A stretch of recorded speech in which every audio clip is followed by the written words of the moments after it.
So last we left off, we had a little filler session um, where we went and found Ephraim in the caves, uh, being bullied by two of the students from Silvercore College, or being reprimanded for spouting weird tales about seeing ghosts around the place and ancestors.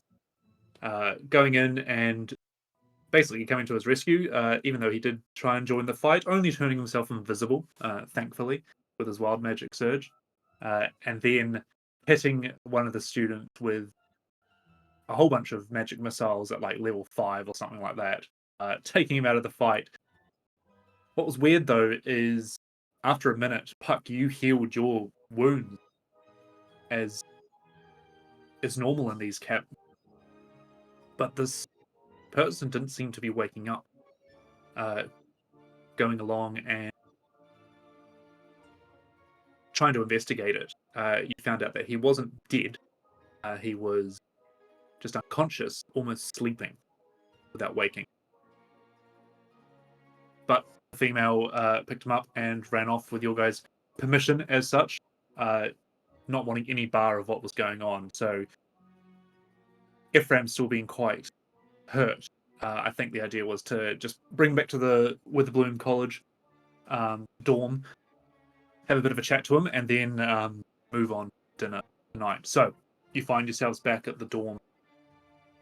Ephraim kind of still coming back to consciousness and not quite sure what is going on, but you guys all find yourselves in the dorm as he kind of question him about immediately, realizing also that you kind of got to get a move on for tonight as well.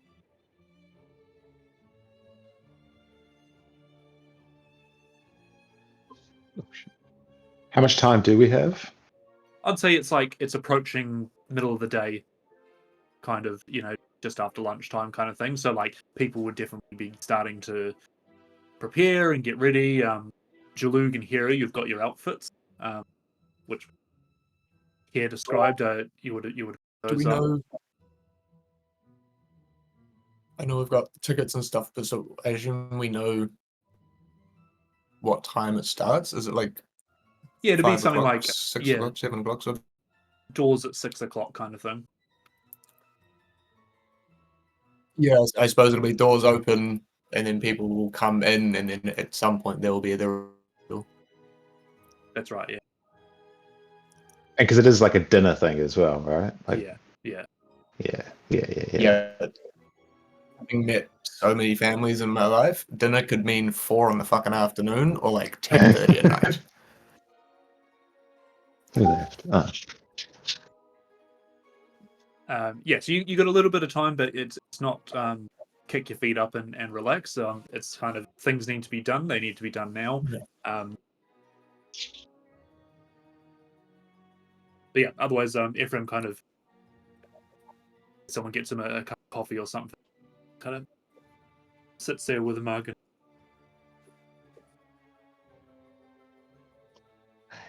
So, tell us what's been going on. I mean, like we said in the cabins, we believe you. You don't have to sugarcoat it for us. I know there's some weird stuff happening. he looks at you, Ghost, and kind of just almost a little bit relieved that someone believes him. And he goes, I've seen them around. I know it's not, can't be just me. You can see through them. You can see, it's almost like they're there and then they're not there. Spirits of such. I've seen, I don't want to call them ghost stories, but I've seen people that I've known that have passed years ago.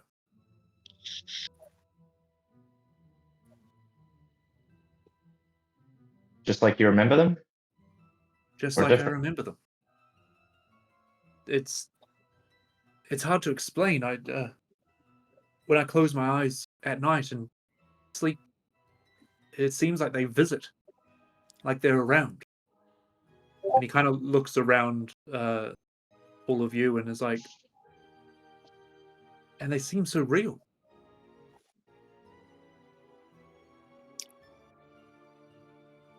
You said they were trying to warn you of something. Yeah. He kind of takes another sip and is like, they seem like they're scared. Like they don't want to go. I tried to tell people, but they freaked. They freaked out. I knew that one, it even communicated to me saying that it was the grandfather of the shop owner. I tried to connect them both together, and she just lost. Seen different races and different ages. I don't know what to make of it. Seems confused and just kind of overwhelmed. What do you think it means?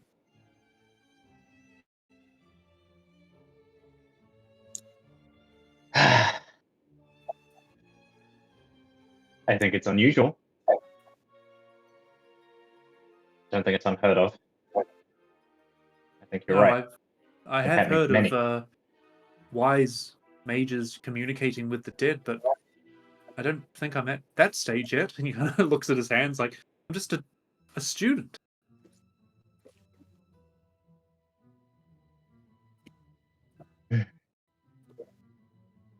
Kara, any insights?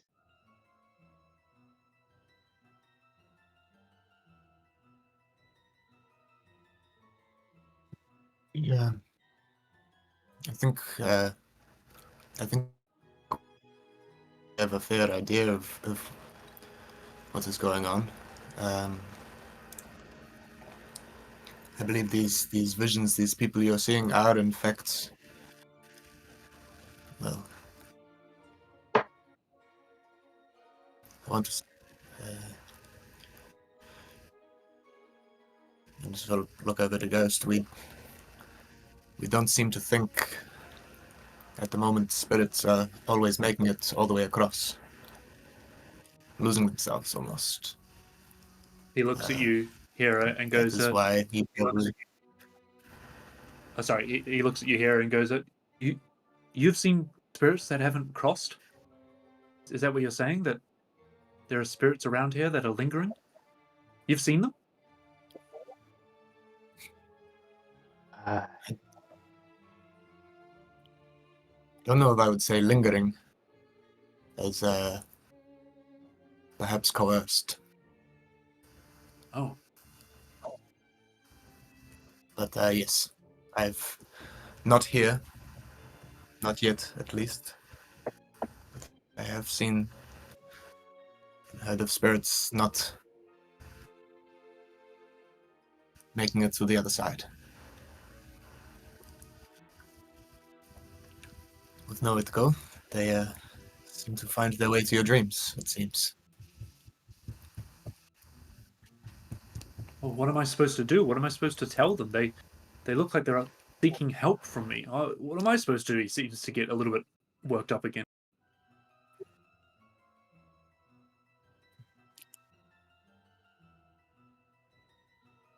you're asking a lot of questions with not a lot of clear answers, Ephraim. But I could give you a recommendation. Sure. These are lost souls. They're probably more stressed out than you are. Maybe it's probably going to be tough, but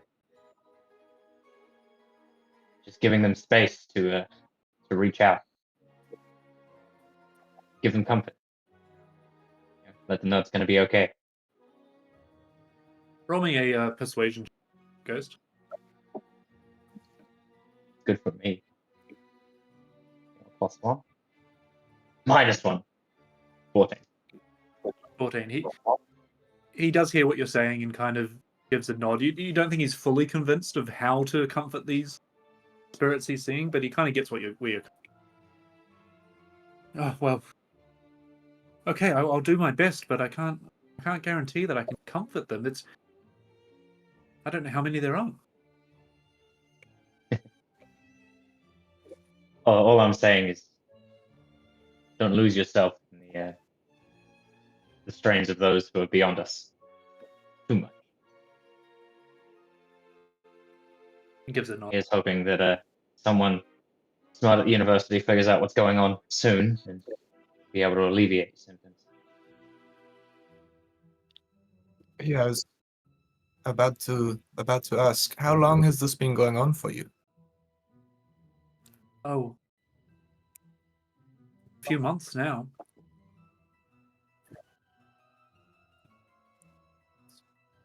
It was slow at the start, and I thought it was just weird dreams, but it seems to be more and more. They seem to be gathering over the last few weeks. Oh, is None of them.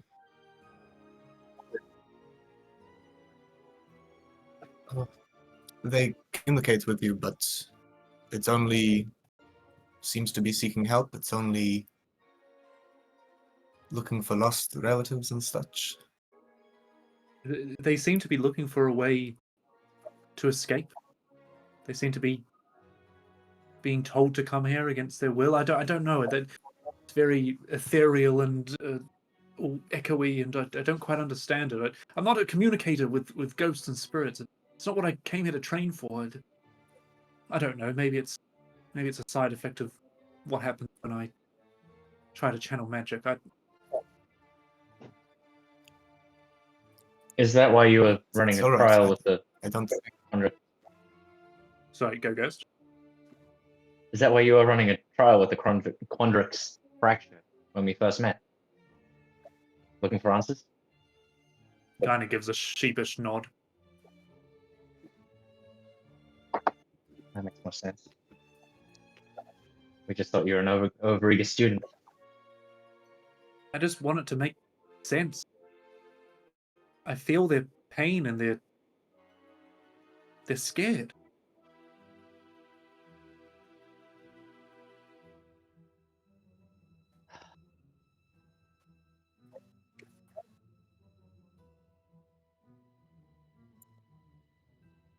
Sort of lean back and glance around the room towards sort of Park and Molokov as well. How you guys look like you're processing all of this.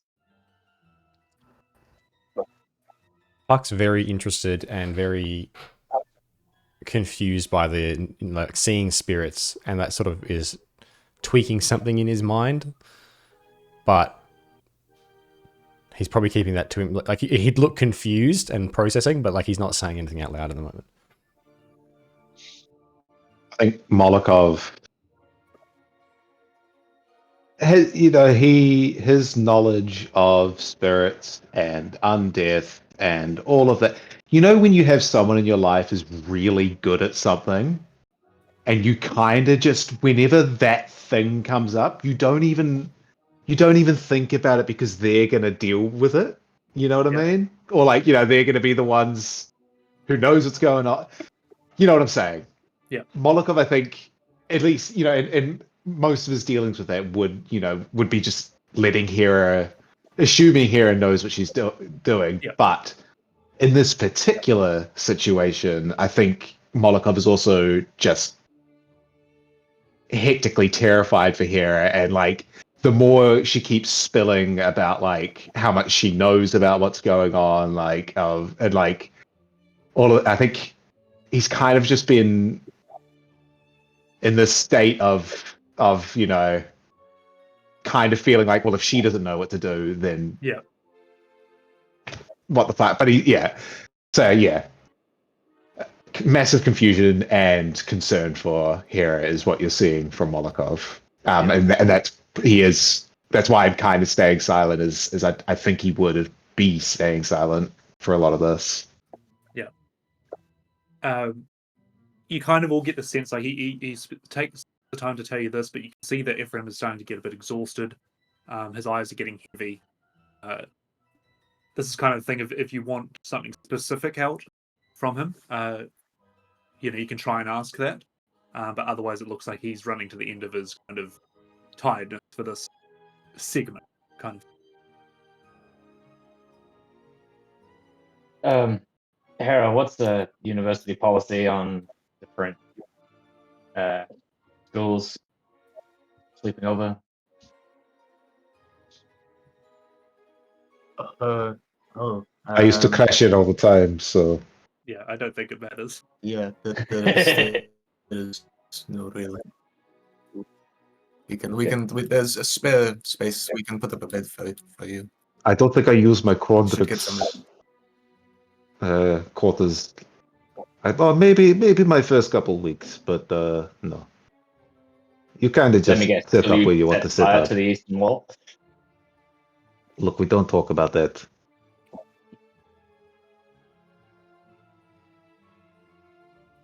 Okay. I appreciate it. I'll try and get some rest, but I'll let you know if they come visiting. Maybe you can help me communicate. I don't know. Yeah. Why don't you post up here? Relatively safe place. It's close by us. I think we've got a little more organizing to do ourselves. Takes a deep breath and starts to gather his things. Set him up inside room. Kind of lets you as a party kind of have a moment together, and then I guess you got to start doing your different things. So if I'm I was correct, gonna. No, you first. My understanding, just so I know where you're at, is that we're going to go a couple of disguised selves on the two artificers. We've got two Typically, alter self will be it. alter self. We've got two forged tickets. Now, were they in? Did you say you were putting them in the two names, or were they just kind of?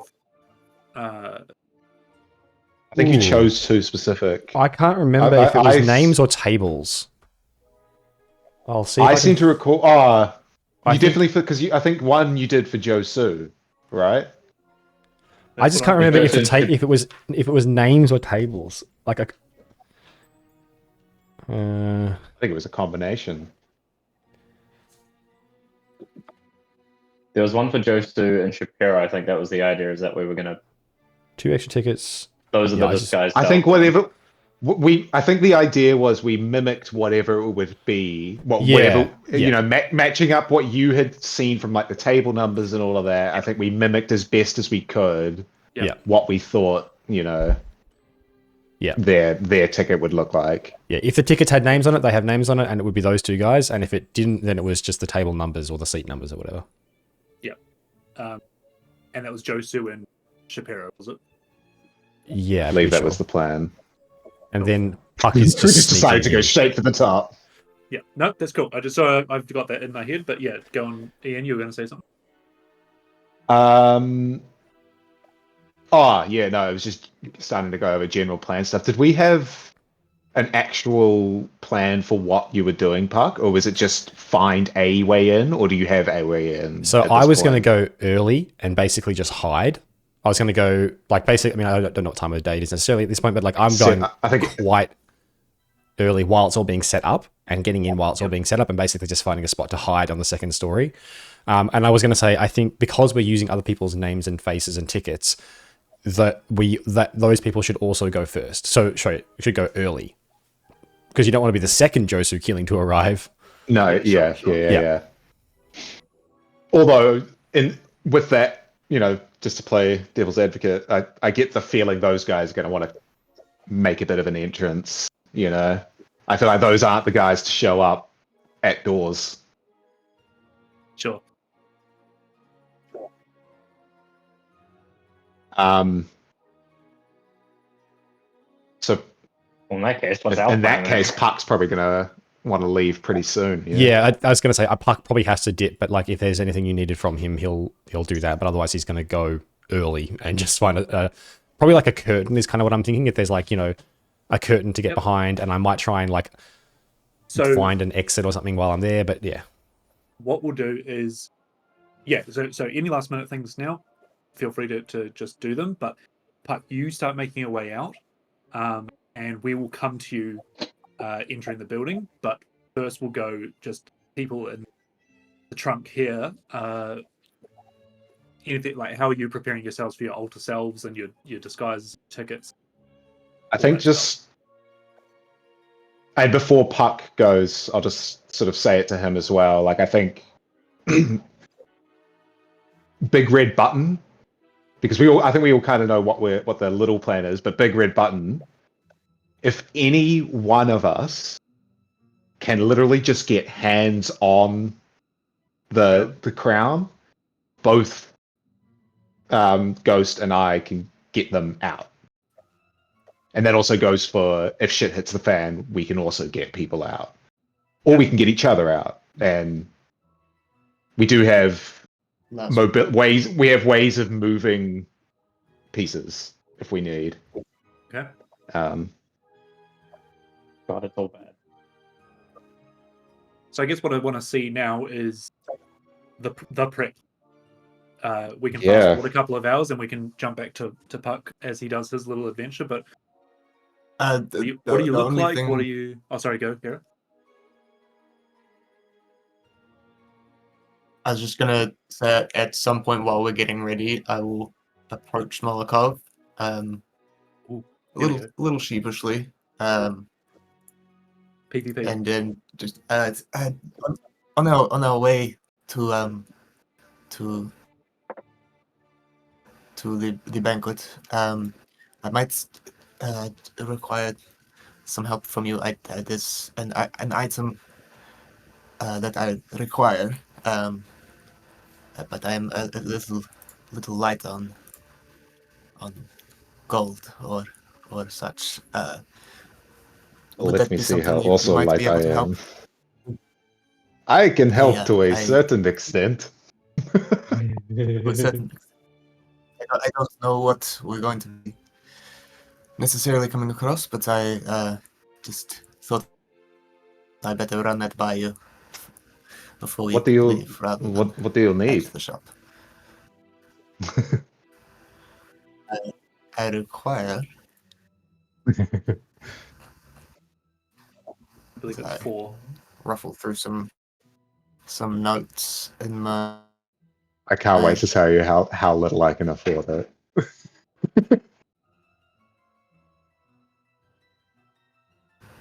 In my. There's a specific, almost.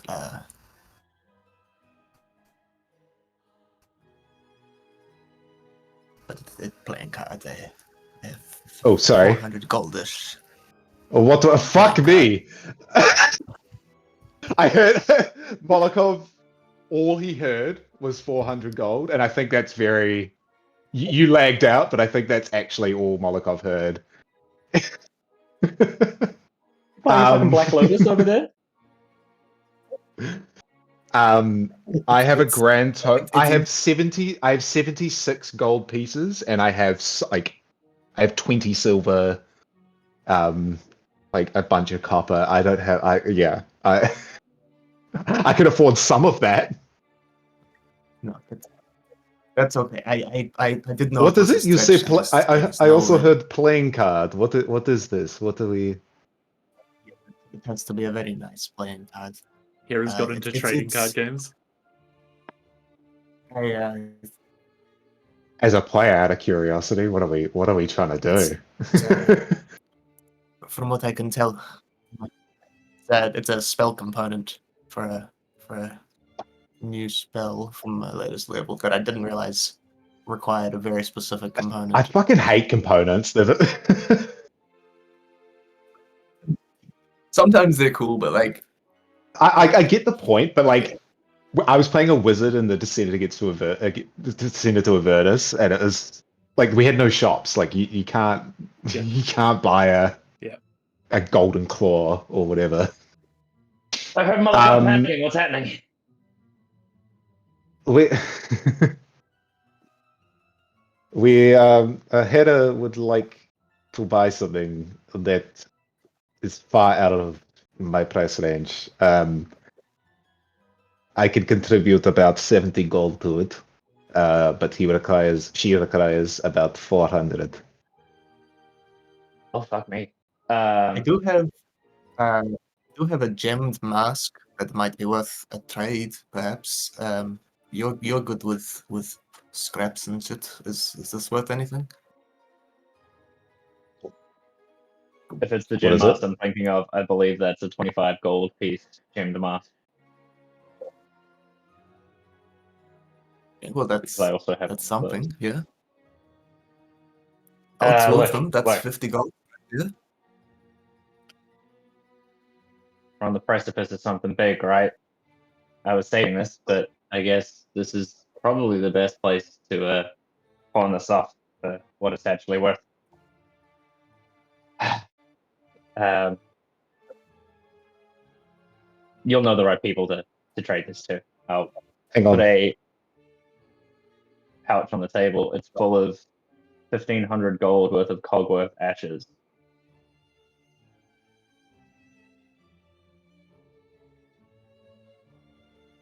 What? I was gonna save it for something special, but Well, I mean, we don't need to sell all of it. take half.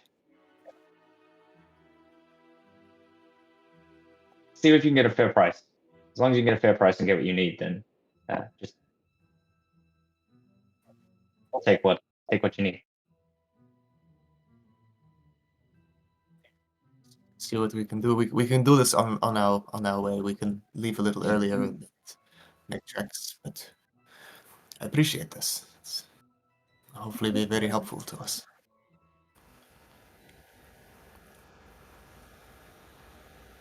Okay. I'd hope so. Right. I've been more nervous in my life. You're Josu, right? Sorry? Oh God. Is it you or me? Which one am I? I'm Shapiro. Ah, Otherwise, I have to change the either settings of either. this thing real fast. Shall we go? Josu's bigger, yeah? Should I go? Should I go? I don't think. I suppose it doesn't matter whether using Alter Self now. It's still a You go, little Josu. stretchy. Just so I'm on the same page here. You guys are altering yourself, but the 2 tickets are being used by Hera and Jalug. Is that right? So we now So can the have two 3 legit. Josus? No, so the 2 legit tickets. Of course. Uh. From Uh. Tavash. Yeah. I'm assuming those are for from Hera and Jalug, Yes, you're right. and then Ghost and I's tickets are the Forged. I understand. Sneaky Boy Puck Hey, in the rafters. this might be a wild call, but what if we kind of enter at the same time? I mean, Josu's organization know who we are. If we just happen to, if Josu and Shapiro just happen to bump into Hera and Jalug outside the door, it would make sense if they shared conversation, albeit tense. This is true.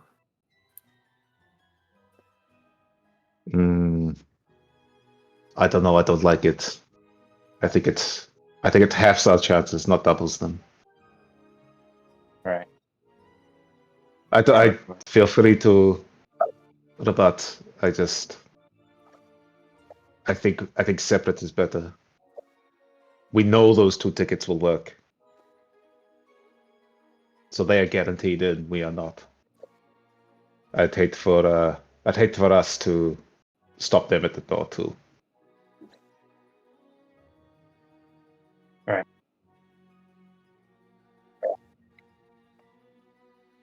Cool. Let me just try and figure out my best Josu voice. Yeah, what is... Does anyone remember what Shapiro sounds like? Shapiro's like a a really bit more- constipated Britishman. Yes. Whereas Should have told him he was Josu- Scouse just for the laughs. So yeah, let's have a bit of a, as you're starting to alter self. You can describe. I probably won't do that.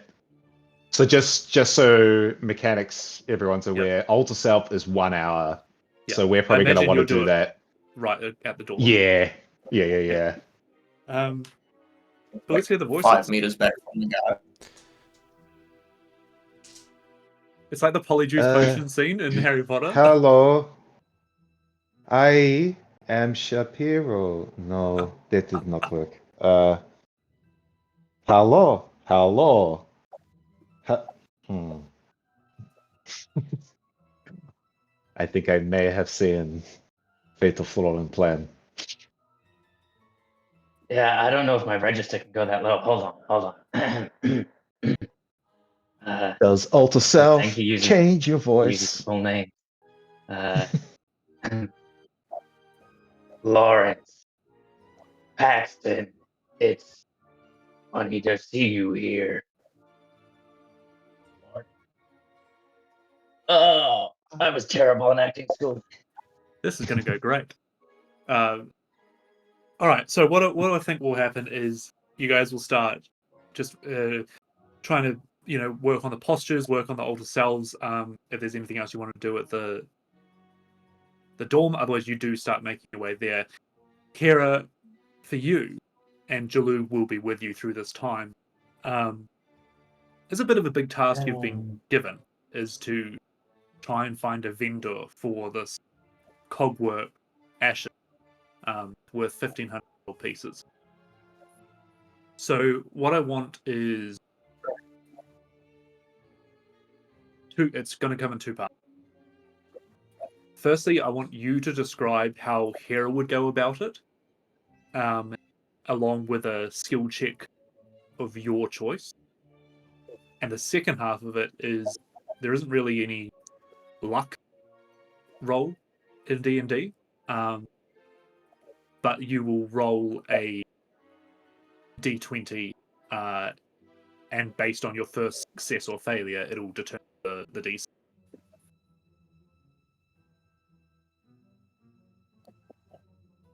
Okay. I think.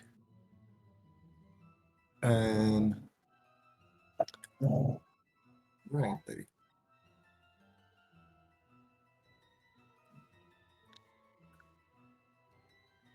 Just.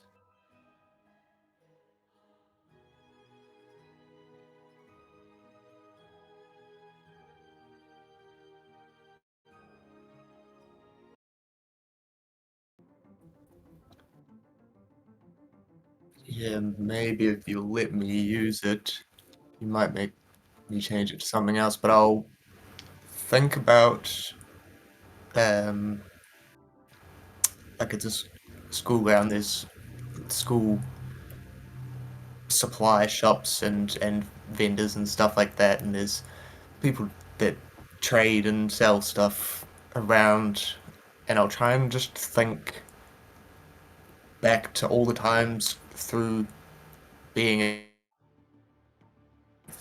school, like just going to the different areas, which shopkeepers seemed the most like niche in their specialties and sales, and because I'm going to probably go to a couple different vendors and try and sell off a few different things. Like I probably want to try and sell one of the vials of the Periton blood. Go to someone that I know is into like the alchemy sort of side of that. Maybe bounce a few questions off of them while I'm vendoring about other things that I'm trying to sell. I'll get rid of the gemmed mask.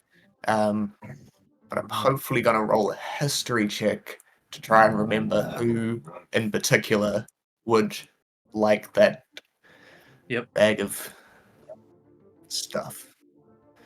All right, give me a history check straight.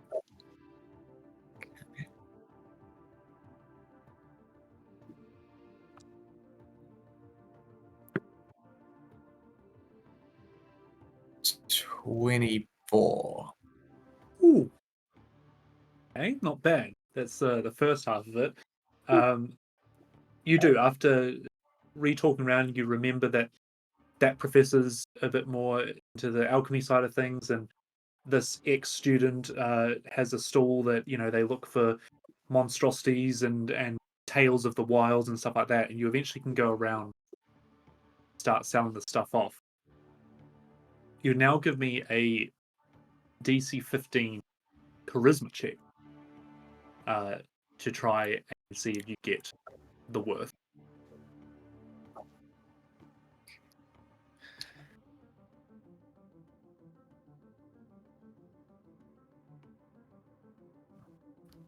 Charisma.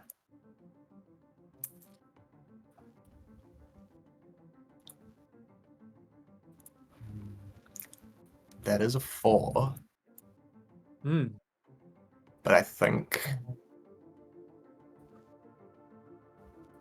if any roll has been made, I think I'm gonna feel myself messing up the post. Sort of slipping on a sentence, and I can feel him taking a step back from the conversation, and I'll squeeze my hand where the scar is as it sort of glows, and I'm gonna re-roll that using the Hand of Fate thing, Stone. and it's above 11, so the roll succeeds. All right, can you do that follow-up roll for me? And as you're talking to this ex-student, and they're kind of crossing their arms and they're taking a step back, like you said, and they're just not so interested until you kind of touch your hand, and almost like someone has cast thaumaturgy on you, your voice just becomes a bit more soothing, and you tell the story of when you met the Periton just with that little bit more flair, and you see their eyebrows go up. They go, well, that is fantastic. That's amazing. They hand over the gold for Periton blood, and for you're selling all of the ashes. If Or I just can enough? get a decent price for them, I'll probably sell 500 gold worth, so So that I can keep call it, the rest and back to Ghost. yeah, call it 600 gold total for the bits and bobs you've pulled out. And what they do is they hand over the gold and collect the stuff, and it's like almost like a down the back alley stall kind of thing, an old bookshop kind of musty feel. And they go, well, while you're here, I have these things that are not moving off the shelf. It's a deck of cards that weird images and stuff wrong. Would you be interested in taking this off my hand? And he presents to you a deck of maybe like this many cards, all with glinted gold borders.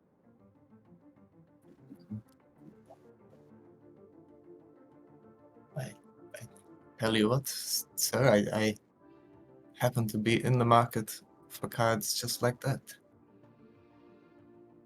Can you tell me whether you succeeded or failed that? What?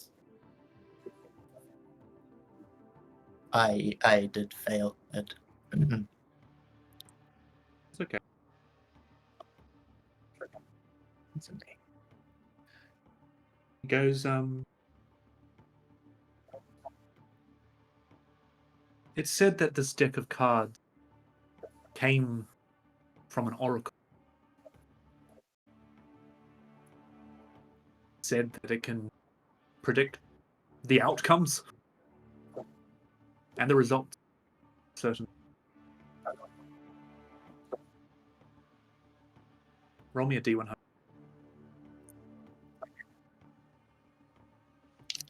Not quite. Not I thought it quite. was. It took too long to find it. Yeah. That's an 86.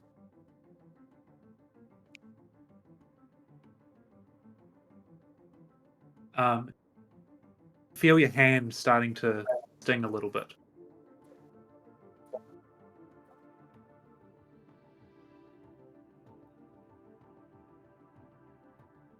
But as you kind of push that thought aside, he slides the deck of cards towards you and says, now, call it 450 for the deck.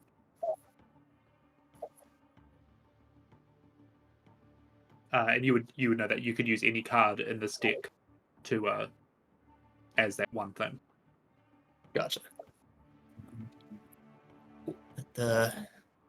All you got to do is draw it. Yes.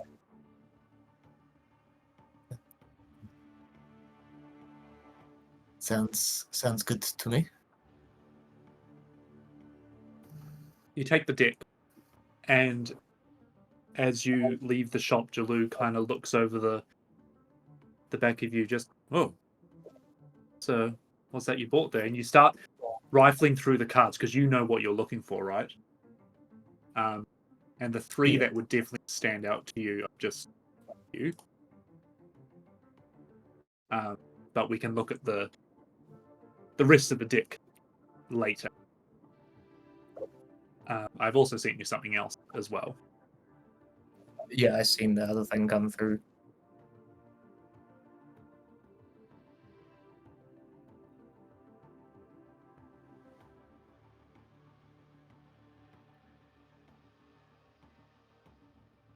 Interesting. Okay, cool.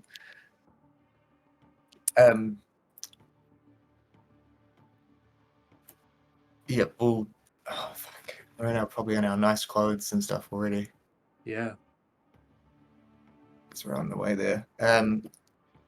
We'll sort of, even with Jalou just like over the shoulder, be, sort of rifling through the cards, find those three in particular and sort of focus a bit more on them while I'm still ruffling and maybe drop a card or two.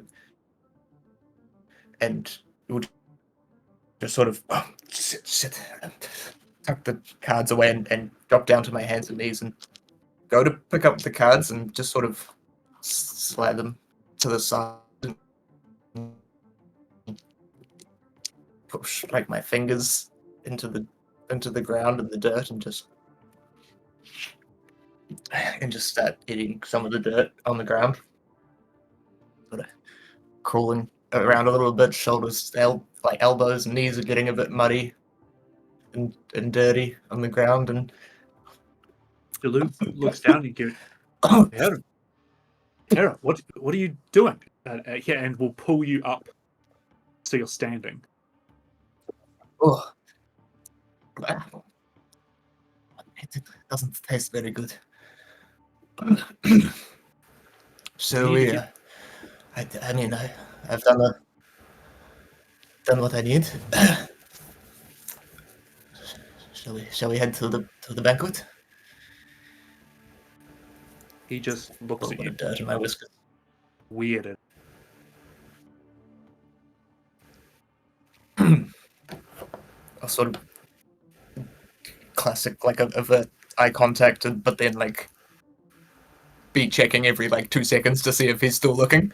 So like He's still making a shitload of eye contact. As we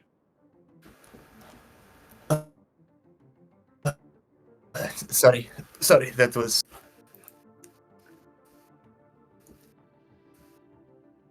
That's all she said. There's nothing more that she doesn't know what to say. as we shift the camera over to Puck. So you can choose one of those three cards, but then I've also sent you the item description of the deck. Okay, cool. Puck, you approach the building and the main doors are open, and you can see volunteers and staff moving around, starting to set stuff up, starting to finish up the tidying things on the banners. I want to know how would you like to approach the building? I'll probably sit like on a bench a decent, 100 meters away and just sort of watch for a minute or so, just kind of watching what's happening, what doors are being used, what's being carried in, just to get an idea of, okay, how do I think I can get in the easiest, like least suspicious way to do it. Give me a perception check on. Perception. Back on page. 23.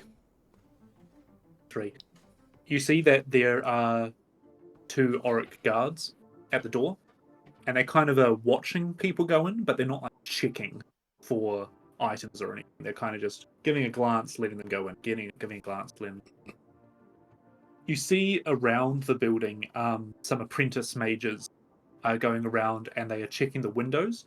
And as they are like moving around, they almost put a sigil on each of the windows and then move on to the next one. But they're only kind of like 1 or 2 windows in by the time you're watching. Above the building seems to be nothing. It doesn't seem like there is any. It's a building that stands quite isolated from the others. So like jumping from a roof would probably be quite hard. So there's no real protection over the roofs. And otherwise, people are. Yeah, you can see that the tablecloths are going out as you kind of just can't catch a glance through the door. You know, the tables, the centerpieces are being finalized. A couple of hours now, they probably don't want to touch it too further. Are there goods being taken in, like to the kitchen or something? Not so much. I think it's probably already all there. It's more people going in with like a chair cover or some cutlery or stuff, not food and such. Okay. I think what the first thing Puck wants to do is he wants to probably take the long route out and back, and he's going to get himself up to where the like mages have gone past and done their window thing, and he's going to try and scratch out some of the sigils on one window. Okay, sure. You start to now. I think give me an Arcana to start with.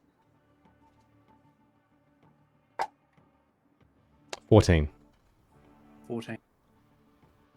You don't fully understand the wards, but you definitely have seen them in accommodation places and stuff as well. It's a basic protection ward. It would set off an alarm, or maybe a sound, or maybe a little bit of force outwards to deter people, but it's like set off a fireball or anything like that. Scratch out one of them, and you feel the magic kind of off it. Yeah, I'm gonna clear out pretty quick then, in case in case someone knows that that's happened. Clear back, and they don't seem to come back to that ward. But what you notice is that the wards start to disappear into the glass. You know, the second, third, and fourth one. If you were to go and try and scratch those off now, you'd have to almost remember exactly where they were, whereas that first one was still clear. So you've kind of done one window. So. Yeah. Cool. In that case, are there? So I guess I basically have to go through the front door. Is that what you're saying? The front door, or now that window used? No, I don't want to go through the window. Okay, so there's no back door to kind of sneak in through. They're not carrying any goods in. I think I'm probably just going to try and make myself look as much like a student as I can. And, you know, maybe grab a book. You know, someone's fallen asleep on a bench reading or whatever. I'm going to grab a book, and I'm going to try and, walk in to the room and try and go in with like a group that's already headed in. Draw as little attention to myself as I can, and get inside. Give me a stealth check. Group that's no joke. Natural 20 for a 31. Combining, I think is it a halfling thing where you can hide behind a bigger creature. You basically just go into the middle of this group, and these people are like, "Oh, I was on 7 shifts last week, and now I've got to do this freaking gala dinner." Just blah blah blah. That they're just complaining. They're obviously like dish hands or whatever, and they just walk in, and you catch out of the corner of your eye the Oryx glance at the group, glance away, and you make your way inside. Inside, you now see the hall has almost transformed into this real setting, because finding a map was tricky. They're not circle tables; they're square tables, with some long tables towards the back, and then some specialty tables up there. There are those 2 side galleries up above, which is what you explored with Jalug. And then up the top, in the center, is the pedestal that seems to be covered. and the giant owl-like figure of Kovima, which is the guardian of wisdom and sharing. But it doesn't look like anyone's up there. Yep. My plan is to try and hide near the window that I took the symbol off. Sure. So what I'll say for the map is it is the bottom right. Sure. There for you. Where they see it right.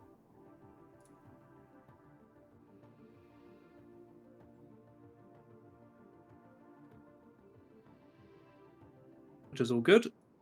And then you kind of just, what's the plan? Hide? Yeah, so I plan tuck on away? basically, like, I'm imagining that there's like a banner or a curtain or something, and Puck is Yep. going to use his very small size and his immovable rod to kind of get himself, so he's up off the ground. So if someone swishes the thing to look for feet or whatever, he's not there.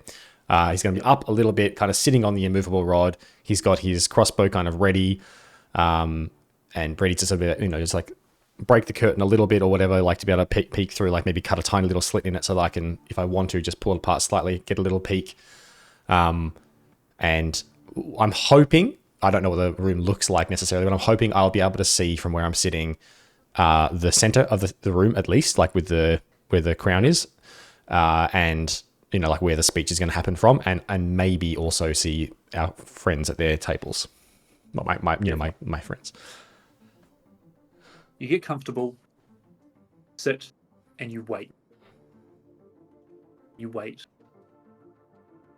The time does take a while to pass by yourself, but you do see the hall is gradually emptying out, and you feel that the sigils have been completed, and a couple of hours pass before the first guests start getting let in.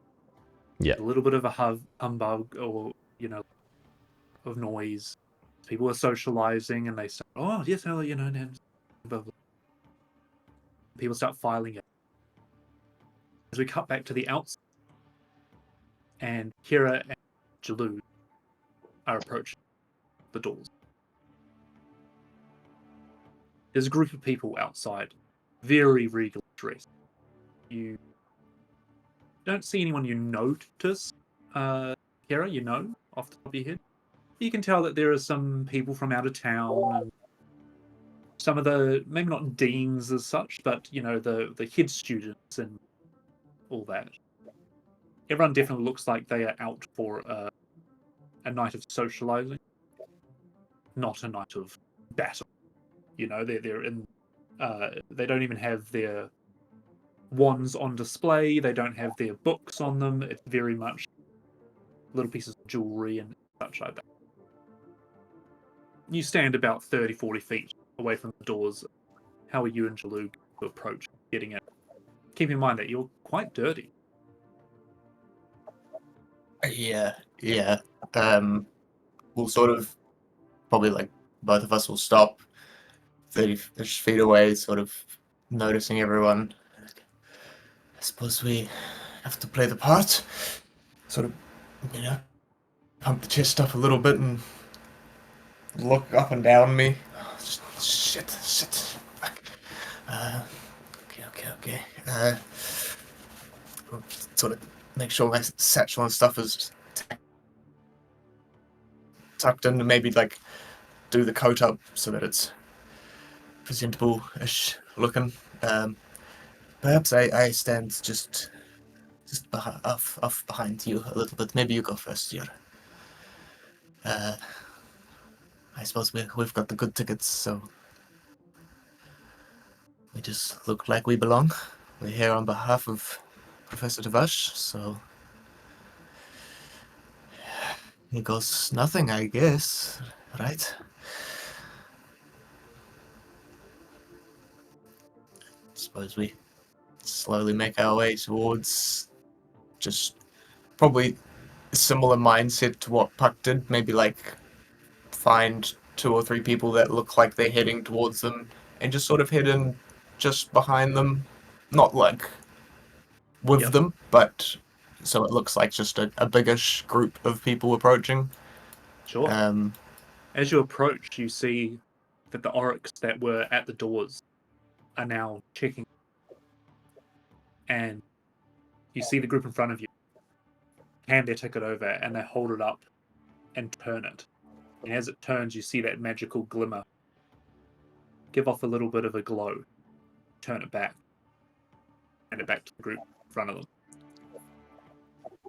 Comes to you and Jalug, and the Oryx turn and look you up and down.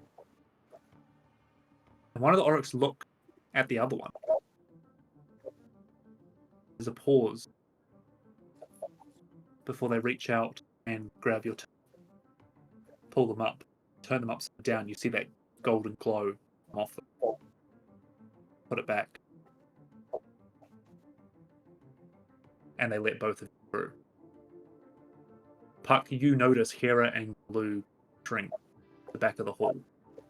Hera looks like she's been rolling around in the dirt a little bit, but they're definitely there. You're not sure whether that was a confrontation that's happened or what, but they seem to have entered no problem.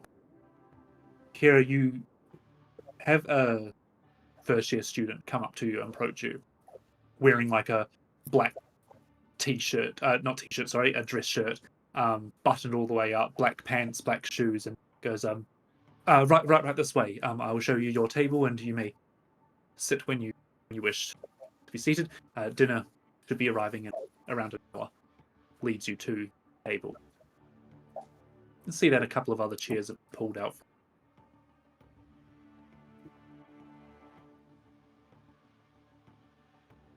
I think knowing that Puck's got an eye on probably most things that are happening, and that we just want to look the part, I think we will, or at least I will sort of suggest that maybe we just take our seats and wait. Still a vantage point from here. We can keep an eye on who comes through the door. Jalug agrees and just kind of follows your lead. Remember, you can use an advantage from Jalug since he's not here. But yeah. I should use that at the shop. Oh, well. Possibly, but it's all right. I think this ended yeah, but we'll just take a seat and be, do a small chit chat between us. Maybe if I do see professors I recognize or students I recognize, might just be pointing them out to them. It's quite Give high me up in a the studies. perception check.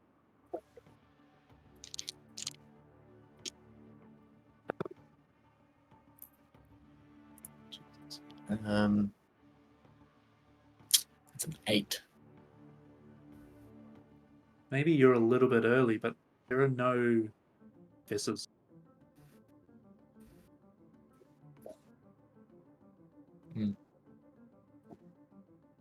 We cut back outside one last time as the sun is setting, and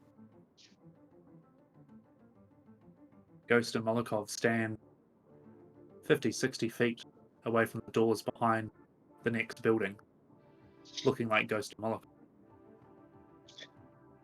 Sort of as we were...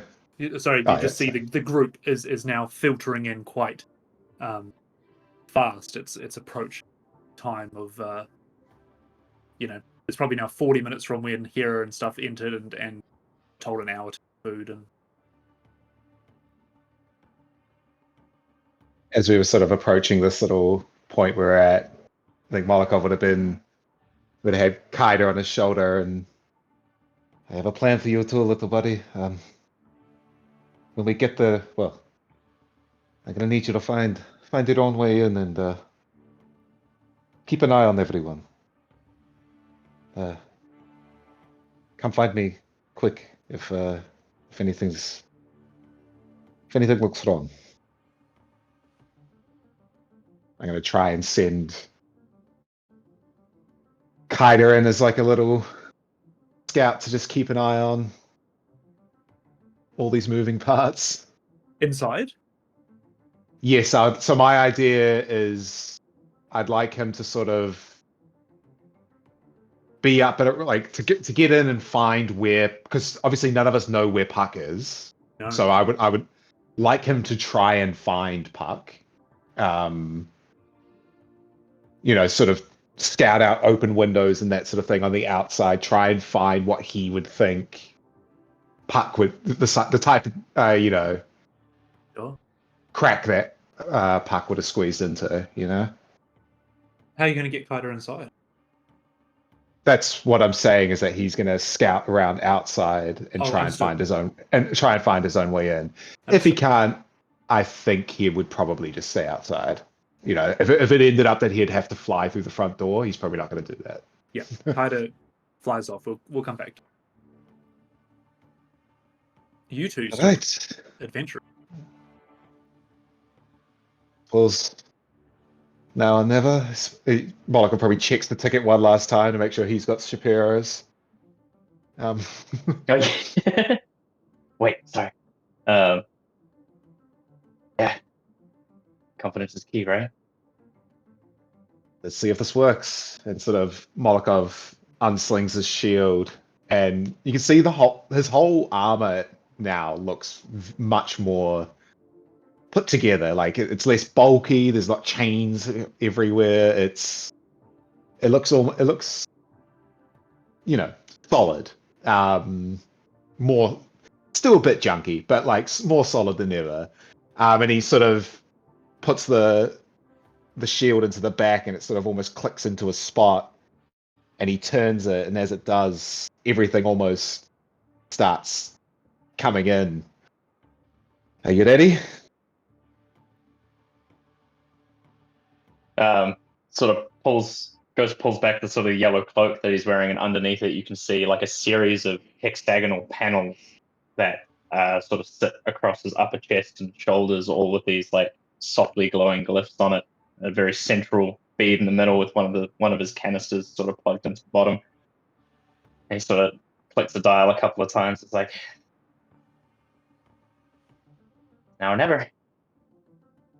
Now or never. And you see a helm comes and covers his face, and almost similarly to yours, these panels start flipping around, face the other way, and it creates this weird glimmer effect similar to the way the headbands worked. And he starts slowly, the arm covers with skin, the ears go pointy. He's bald, right? Shapiro does have. Oh, okay. It's Josu that doesn't.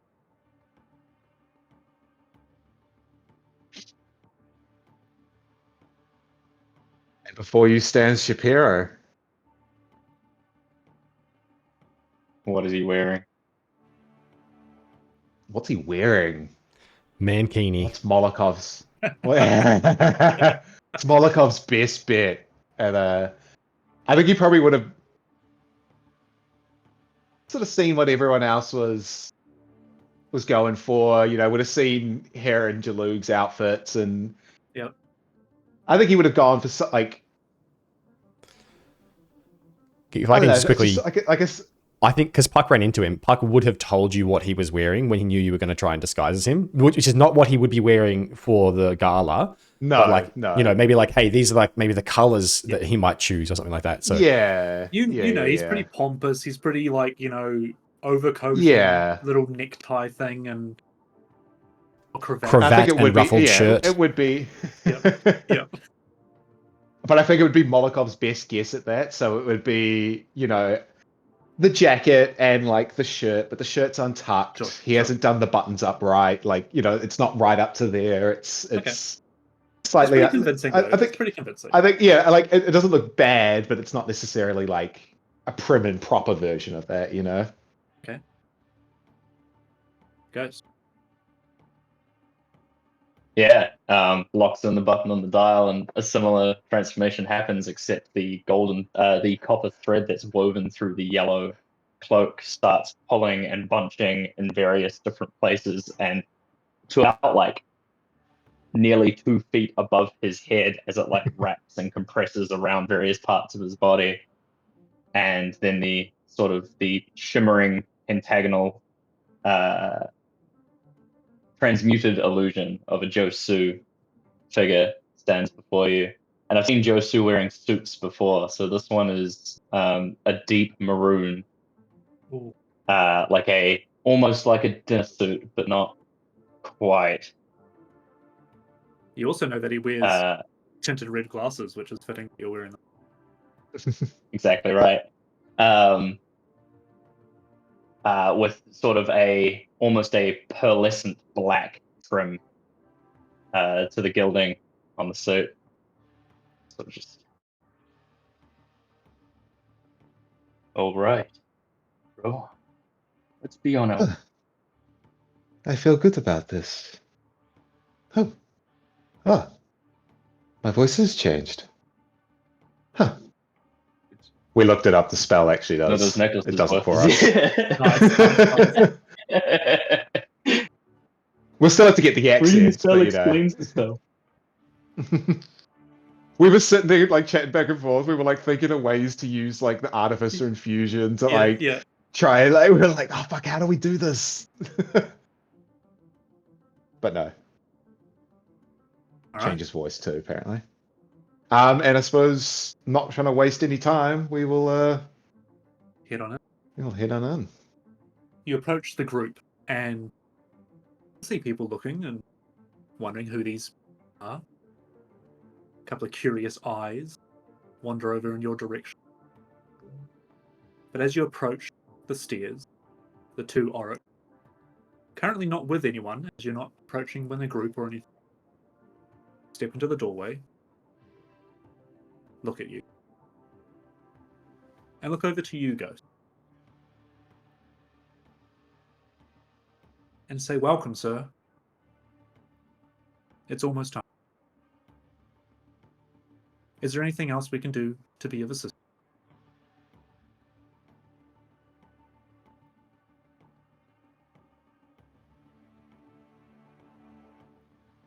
Good. Proceed as well. We'll let you know when the time is right. And they both step aside without looking at you. Damn. Tries so hard not to laugh. As you enter the hall, you see off to the side Kira and Jaluk sitting at a table. Malkov, you notice that here is a little bit dirty and dusty. You see the owl at the front of the room, pedestal. You see the lights changing.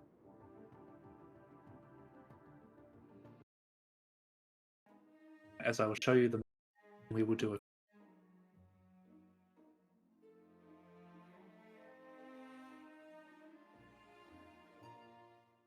And you are led to your table at the.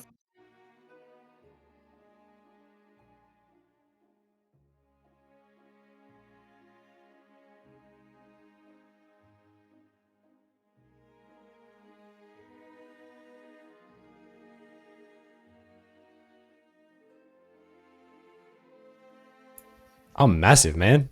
Puck's been working out. Yeah.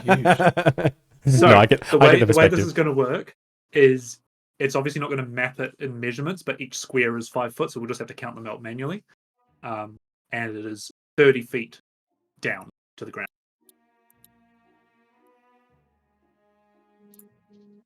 So I have a bit of a gaze of that. Is You see where's the oryx map? at each pillar. Sorry. Sorry? Oh, so no, you can describe. I was just going to ask where the item's being held exactly. That's all. Yeah, cool.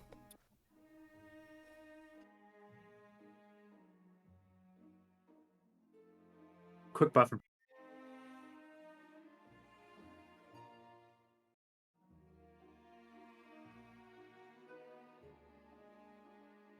We never did discuss what we'd actually do when the real Josu and Shapiro show up. I was I think- hoping to have. Like we brushed over it. Around.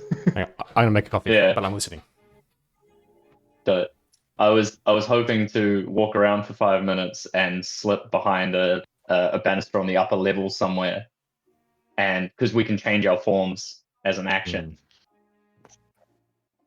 So I was hoping just to take the place of a server, like one of these Oh, first nice. years. Yeah. And black. Or even an arc, Fine. even an arc at this point. Yes, yeah, exactly. That's not a bad idea. I didn't realize we could change it throughout. I continue to read Right, the spell. Continue to read the spell, and If it tells you that any time for the duration of the spell, you can use your action to change. Fuck me, this is a good spell. Oh, it's fucking awesome spell. If the real Shapiro and I might also make a copy. Josu show up, you don't want them to be like, oh, but you're already inside. Turn around and see another version of you. You want Yeah. them to turn Yeah, around and yeah. go, oh, there's no one in there that looks like you, and then they'll be like, I mean, might be a little suspicious, but still better than Well- seeing the double. The way we entered, I get the feeling we were like they were waiting for us almost, you know? Like we were like, oh cool, they're here now. It was We no, can, it was that. It was what he said that gave me the heebies of like, oh, it's almost time. Mm, We'll let you know. What was it? We'll let you know. yeah. When it-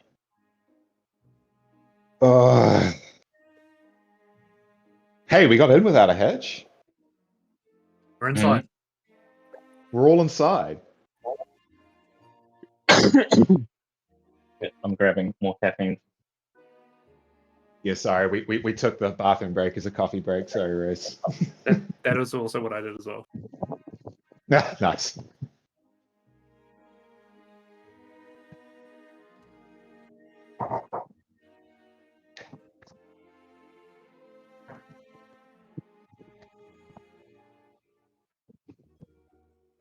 You know, it's very warm in this little sunny study. First,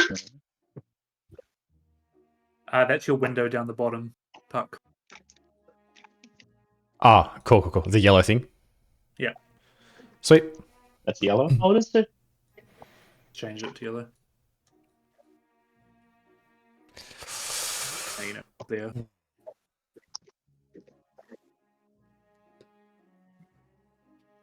Oh, I feel like Puck is double holding two hand crossbows. He's got like the grapnel in one hand and the killing one in the other hand, and he's like, okay.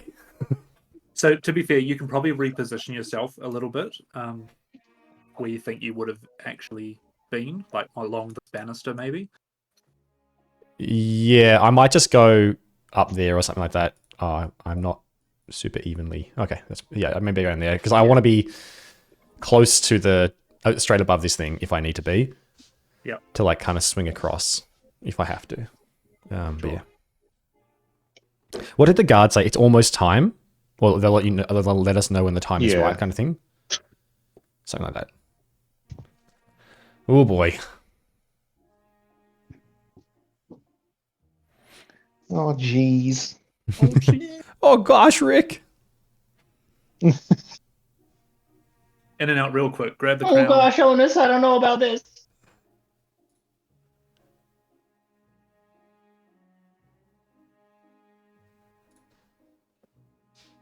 Man, my internet sucks. You'll get over there, Hera. You having a good afternoon. Things done. Yeah.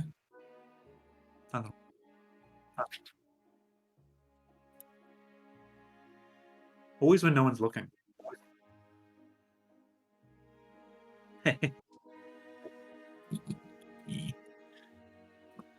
Well, I needed the cards, alright? You need the cards. Yeah, I'm very interested what the hell that was. Cat's got to eat.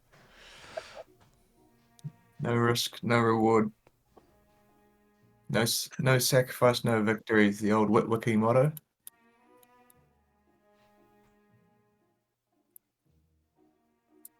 Is that a Transformers reference?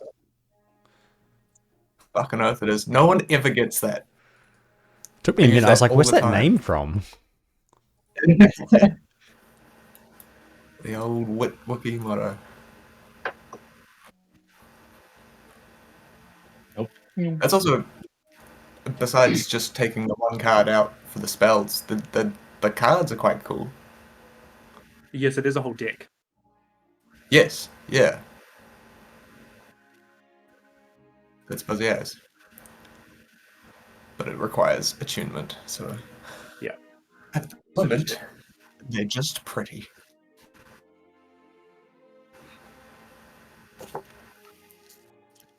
Is But you this could- a you could deck have, like- of some things? yeah, No. a deck of blanks. It's a deck of... Yeah.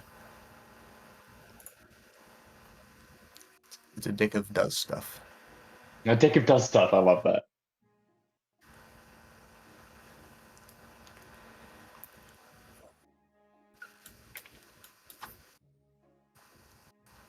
You know, it'd been so I'm gonna- funny if the cats hadn't like been transformed.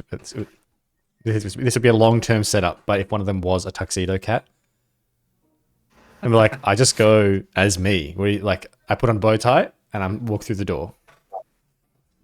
Ready to go. That's so good. I'm gonna jump out and jump back in because you're all frozen and I can only hear half of you. Oh, One moment. Just a little bit for like flavor, and I don't know if Jalu will rewatch this back, but I might be able to message him or something.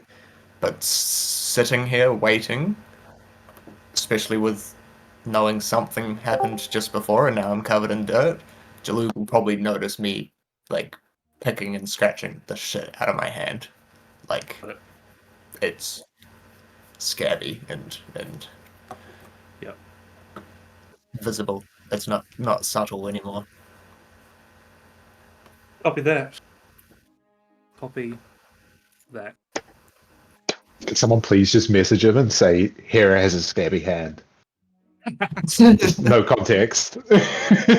Doing it right now.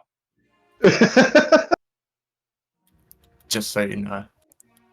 Now get Anna to send it to him. I think he's just asleep. Yeah, probably. Don't know what time he would have gotten home Or last night, but it would have been late. Message Mon and be like, hey, when he wakes up, just be like, oh, Hera's got a scabby hand. You just have to die, by the way. Unnecessary. Just so you know, Hera has a scabby hand in capitals. Very important. Do not delete. Final You cannot version. reply to this message. Final _1.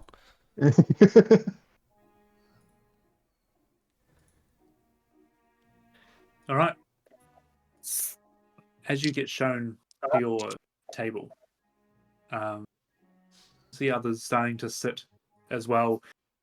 Hera and Jalu, you are met with definitely high esteemed students. Kind of give their greetings and introduce themselves, but it's no names that you recognize Hera, and you and Jalu being the social primes that you are. The conversation kind of steers away from your end of the table. There's a bit of a buzz around the place. Puck, you have eyes on everyone at the moment. And then the entrees come out, and they are almost like a sauteed green mushroom with sprinkles, something like that. And you notice that there are some empty seats across from you, Ghost. A bit of time passes, and then you see a figure from the back of by themselves. They look elvish. The head is bald, but their attire is very. And Ghost, you remember the charming figure of Onus, the captain, Mm-hmm. as he swaves his way forward, past the tables, gently pushes a waiter to the side, and sits down opposite you.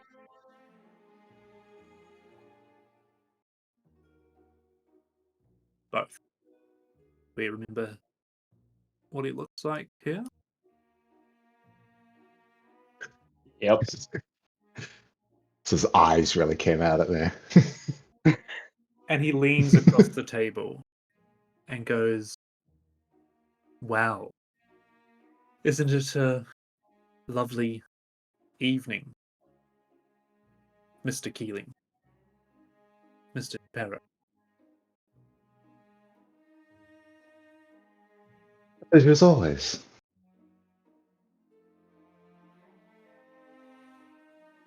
You see, both give me an investigation.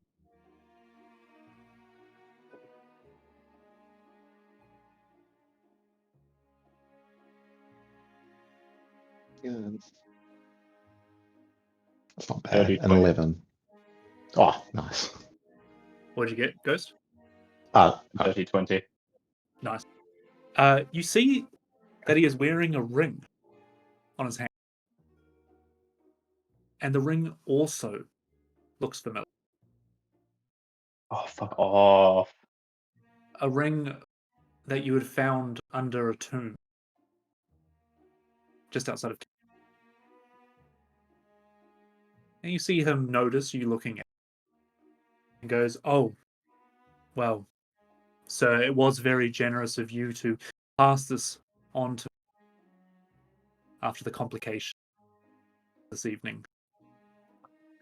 Wouldn't want to cause a scene, would we? If only there was a way to see past the surface level. Wow, what a gift that would be. You wouldn't want to use it."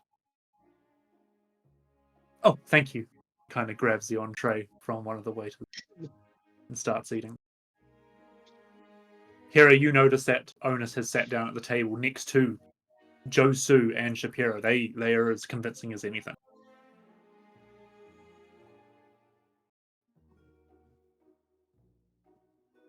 To his thanks for giving him the ring, I will say something to the lines of,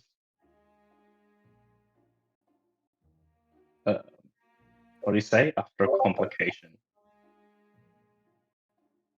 Well, everything must keep moving as we expect. And using that as a verbal component, I will cast Detect Thoughts. Oh, okay. Is that a save from him? No, not for the initial level. The initial level. It's just you just detect I his get thoughts.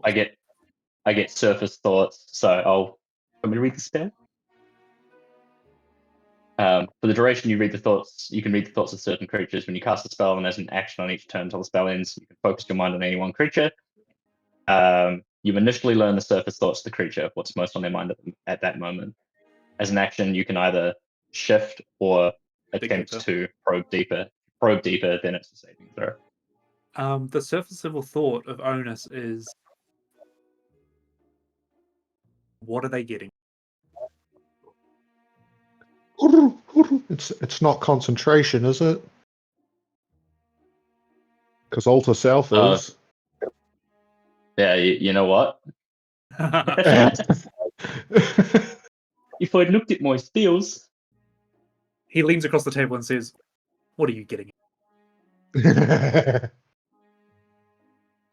Can I get a beat on whether if like is he straight up just being like, I know who you are, or is he? Yeah, Does he? roll me an insight. You're getting that feeling that he knows, so something is not. Yeah. Oh, that's better. Insight only +1, 14. 14. Yep. Something's not right. You probably guess that he's got his suspicions. He's mentioned the geometry seeing to be nice to see beneath surface levels, and he's mentioned complications. Yeah. But you can tell that he's he's figuring stuff out as he's talking.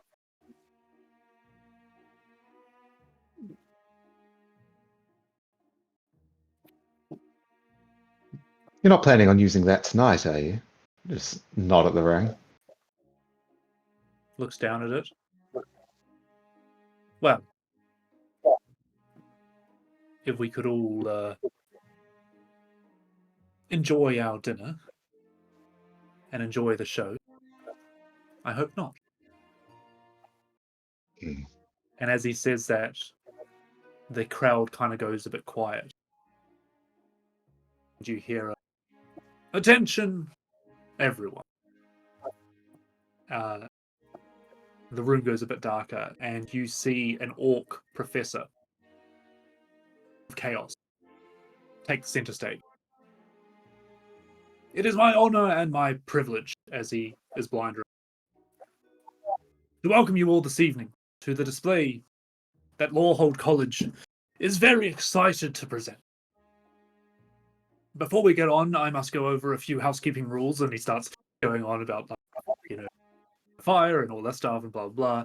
Kind of tunes out as you see one of the Auric guards come over to your table. Excuse me, sir. It's almost time. Says to you.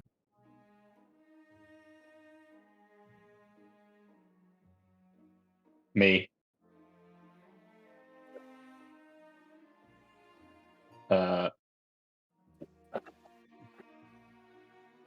Just sort of nod. He waits a beat God. and goes, would you mind following me? Lead the way. Stands up. And he leads you up around, just onto the side of the stage.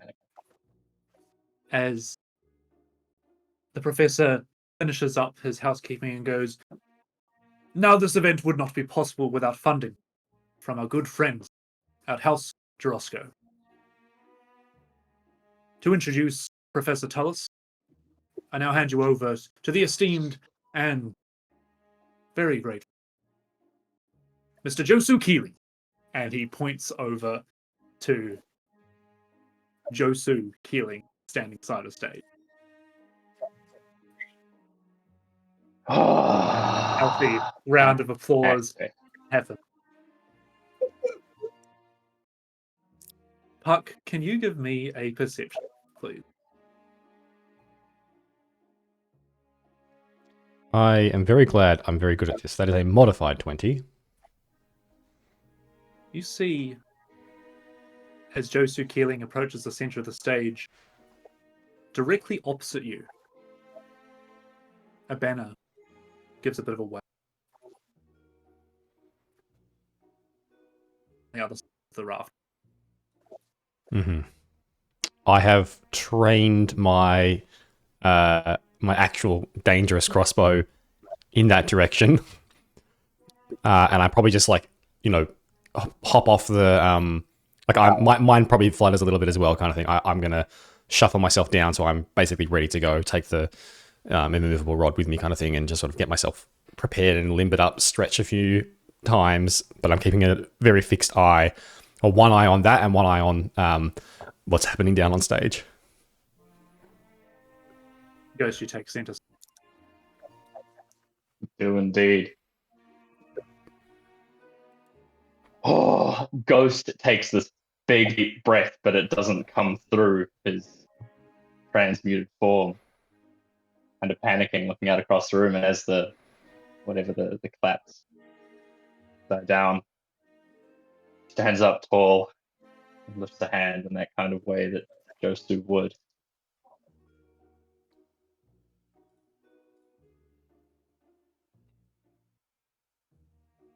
Thank you, ladies and gentlemen, for joining us here tonight at, Michael can't remember the name of the university.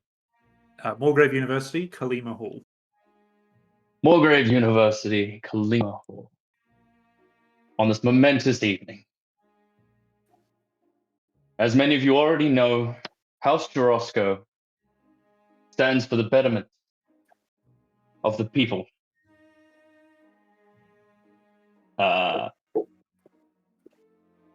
And Michael trying to come up with things on the spot.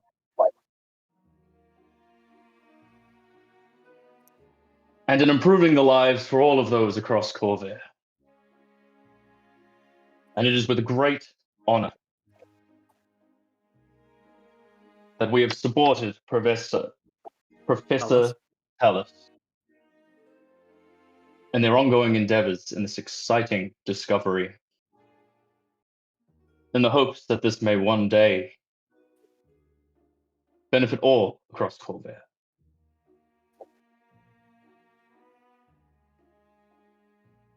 We are greatly excited. As I'm speaking, I will be panning eyes across the room, speaking to people, but looking.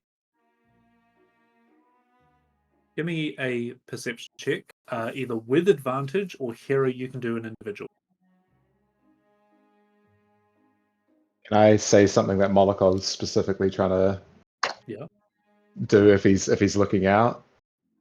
He'll be sort of there watching, hand on his chin, and if you do look at him, you'll see that the hand is turned back to mechanical, and he's just looking dead eyes looking at you. As in the time is up on the spell? No, Okay. I'm trying to send. I don't know. I'm just saying we got options with this speech. You know what I mean? I don't know if you know what I mean, but that's all I can say. Yeah. You know, in terms of communicating.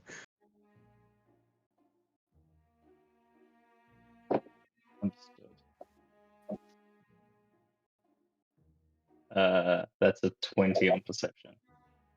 Hera, did you roll? I rolled an advantage. It's a natural. Natural what? What's the answer on that? It was a natural one. Yeah. Okay. You already rolled advantage. Hera, you're watching, knowing that this is Ghost or Molotov. I think that you did know who was taking who, so Ghost, you notice across most of the tails, some of the guests are kind of, it's almost like they've got a little bit of indigestion. Shoulders are going up, but you continue your speech. You notice Molokov's hand.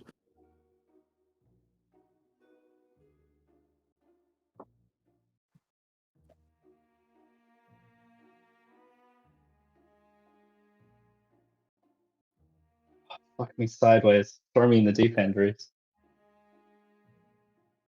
All eyes are on you.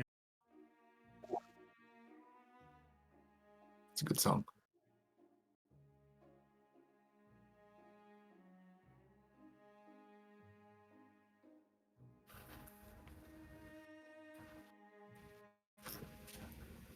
Seeing the room building discomfort.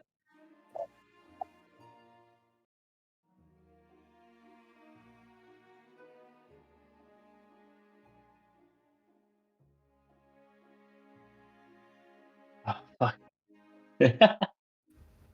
I'm frozen, Reese. I got I'm blanking. You hear a clearing of the throat from the side from Dean. Drug. Chaos Professor. Notices you hesitating.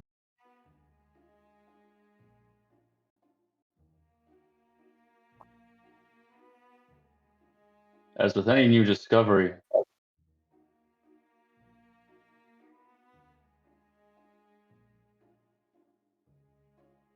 Shapiro, you see Onus leaning forward, prime himself. Puck, you notice the curtain on the other side move again.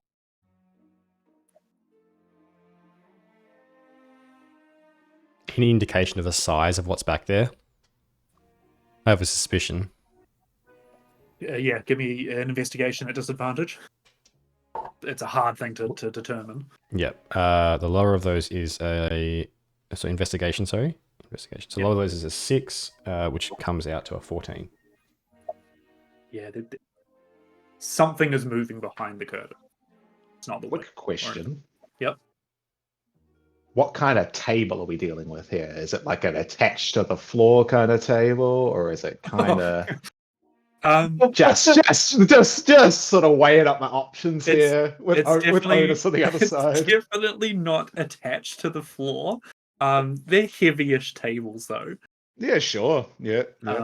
And keeping in mind there are people at every table. Like obviously it's going to be either difficult terrain or like something to move through people. But No, for sure. But and so you say Onus is sort of like leaning forward on the table. Does it look like he's? when Josu starts to hesitate, and I don't think it's massive hesitations like in No, gameplay yeah, now. yeah, I understand. It's mere seconds, but I definitely think that Ghost is thinking. He's trying to think on the spot, Yeah. and Yeah. he's in front of everyone. He's gone from this to this, like the lean forward, hands up. You can see the ring on his hand. Why don't we check in with Hero as well, just to give Ghost a little bit more time.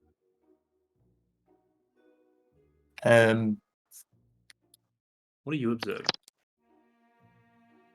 Well, I mean, if I'm going off of the perception roll that I rolled before, with a natural one, I think Hera's kind of stressing a little, probably in like a similar spot to Ghost is now, just like would have seen them sit down initially and been sort of paying attention, knowing that Molokov was over there, and then obviously old mate came in, sat down, would have just been sort of trying to pay a little bit of attention without staring too much, and then would have watched Ghost, knowing it's Ghost, be led up, and then introducing the thing, probably would have just been staring like, oh fuck, oh fuck, oh fuck, oh fuck. But like, yeah, probably just like staring at Ghost, hoping that this is gonna go smoothly, sort of thing. I'm probably not even looking around the room at the moment. Okay.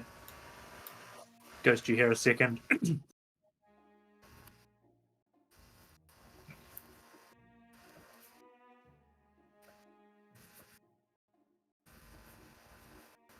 It's taken many dedicated people a long time to get to where we are here tonight. I look towards us. The changes that are about to be made shall change all of us.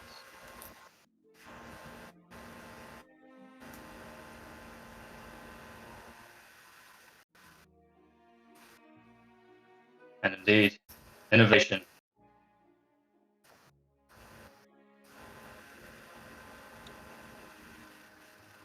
shapes who we become.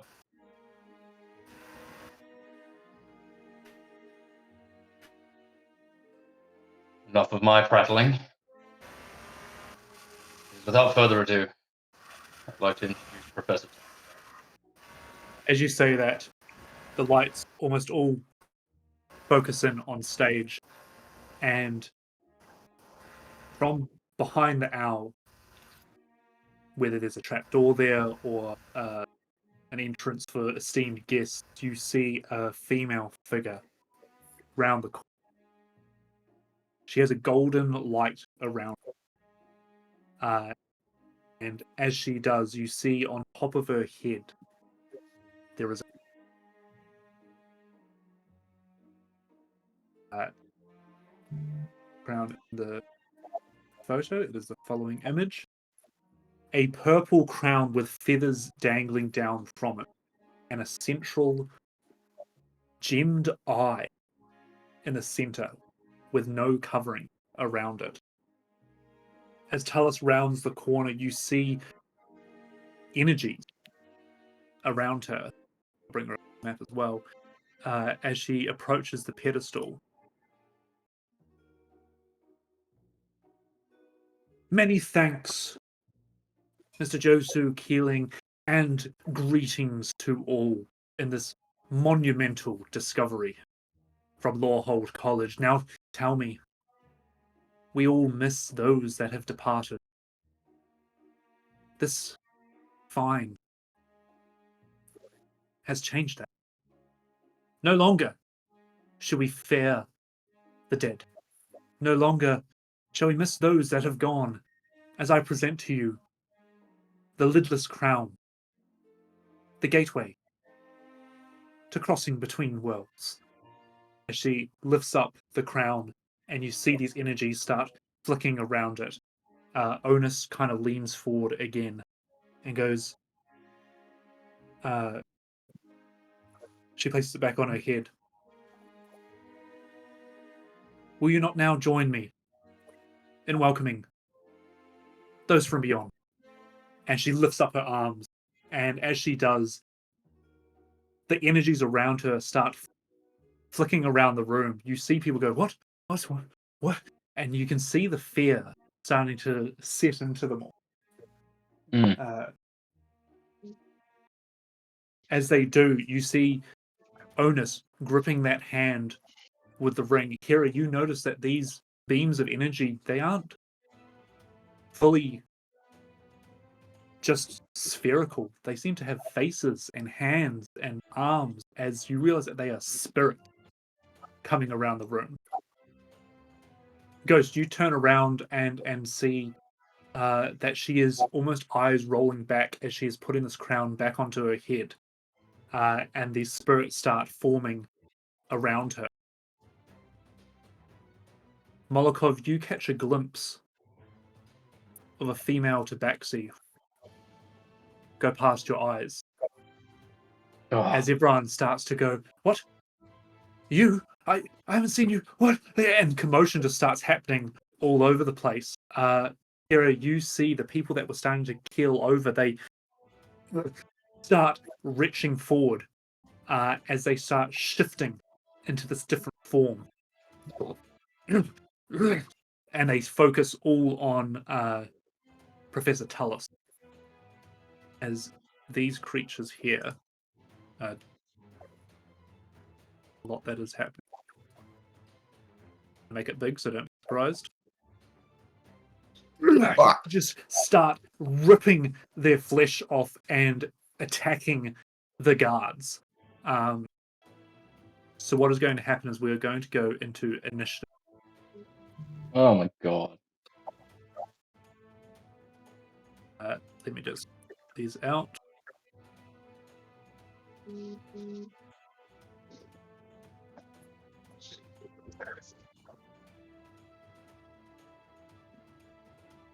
And everyone is panicking. Everyone starts shouting. Some people start running out the doors. Some people try and go to the windows, and the arcane wards are stopping them, and there's commotion starting to happen around. And that's when you see Onus locked in Molokov, and he is about to make his move as well.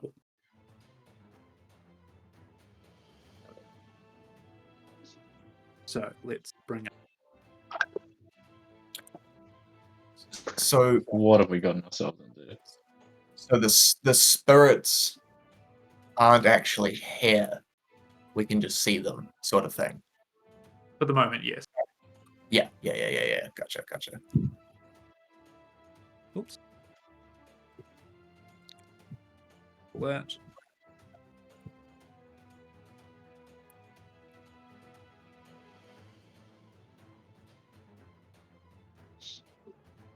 Just first.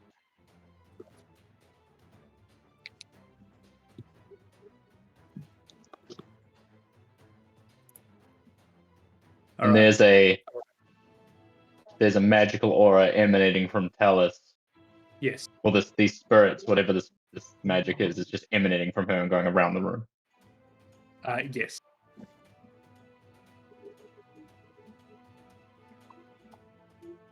So, Ghost, what'd you roll for initiative?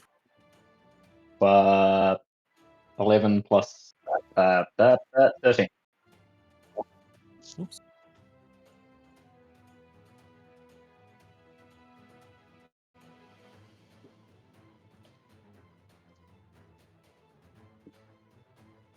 And here, Jake.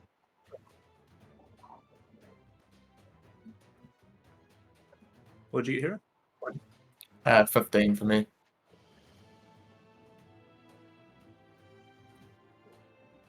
15 for Tullus.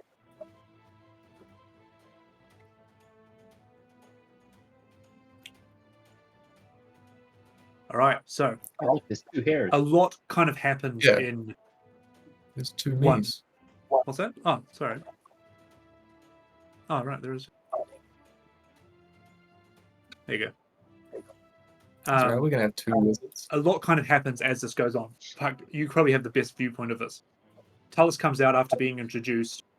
She speaks, claiming this thing of the undead are now part of us, and I welcome you in joining together. Puts the crown on. Eyes kind of go back. Spirit stuck. Molokov, you notice Shapiro is watching. As soon as she puts the crown on, he's ready for action. Obviously, initiative takes precedent. Hera, you see these people around the hall that are kind of punching over during this dinner, and then as soon as she puts the crown on, they kind of almost reveal their disguise and lock into combat with the Oryx. So at the end of each round, something will happen with that battle that is going on there. You can interact with it if you want. But Puck, you are up first, and the crown is on her head. There's times where having good initiative sucks because I'm like, I don't fully understand what's going on. Sure. I think Puck is probably going to hold an action to basically steady aim and shoot if I can do that. Whoever is opposite me, if they come out, yeah, that's the plan, and I'm going to keep kind of head on a swivel. Puck is very confused as to what's going on because he didn't think that, like, it doesn't make sense to him that the professor is attacking Josu's men, basically. So he's a bit unsure what's happening. Okay. As you kind of hold your turn, you see that curtain shift again, and out from the shadows, Laurie appears. You can shot if you would like to. Yep, still shooting. Roll to attack. That is a 19 or 20 to hit? That is with the crossbow, modified 20 to hit. That'll hit. And I am sneak attacking.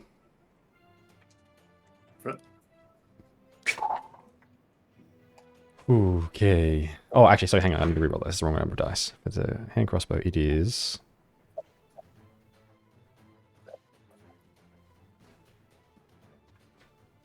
What is it? Yeah, okay. Sorry, my apologies. I rolled the dice for the different weapon. Good. So, 1 for that, and then... 1, 2...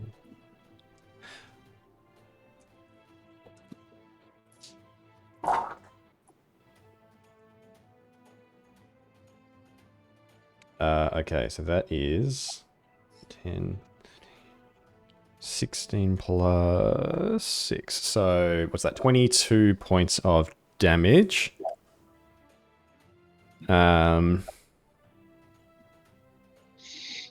Yeah, and I'm probably just gonna, if I can also just call out to him, I'll just be like, now's your chance. Leave. Walk away. All right. Because it's a reaction, you go up there and shoot, and you see it flicker, and you yell that out, and you just see him stare back at you. I've got the mask on, by the way. Yeah, and he stares back at you and almost shares a moment of going, I told you not to. You can just read it on his lips, but he doesn't shout it out. And he pulls out his bolt launcher and flicks it over in your direction. So, 8, so 19 to hit. Which will hit. That is 9 points of piercing damage. I want to... Oh, I've used my reaction, though. Okay, doesn't matter. That's it. Yep, 9 points of damage. That's it. And he's going to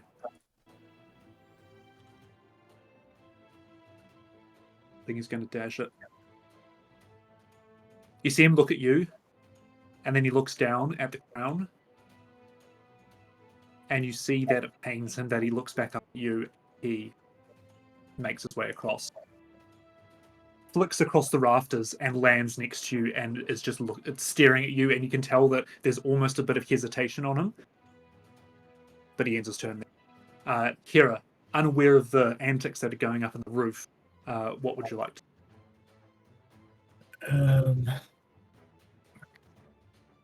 Um,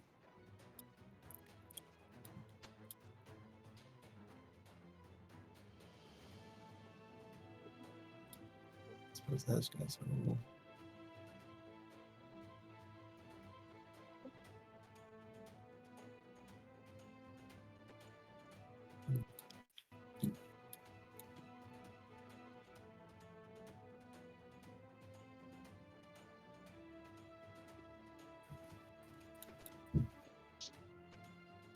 I suppose we want to get close to the crown. Yeah, I'm just, as soon as shit starts to break out, sort of clicking and realize everything shit's hitting the fan. I'm gonna.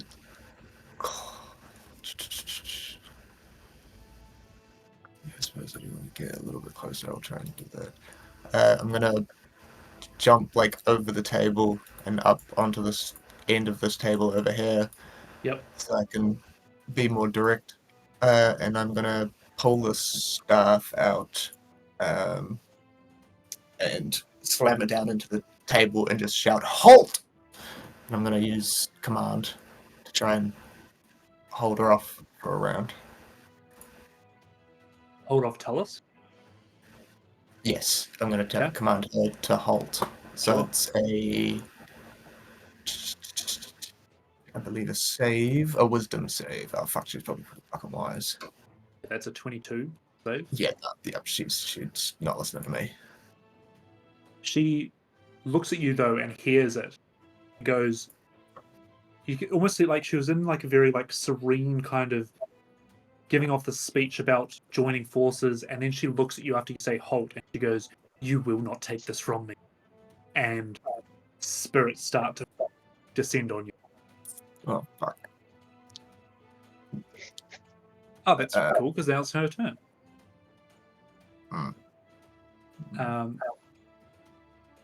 As she says that, you will not take this. She is going to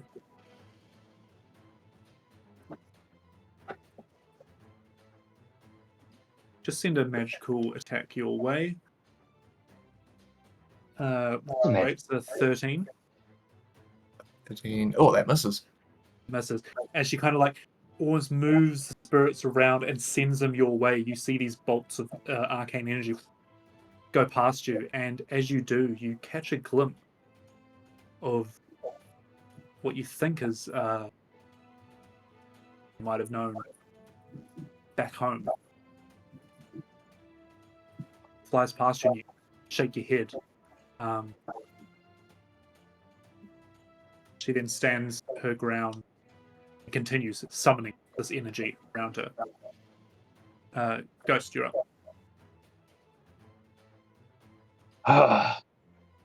So seeing Tellus doing Tellus things, I snap my eyes to Shapiro. Not Shapiro. Does he look like he's focused on her as well? Yeah, 100%.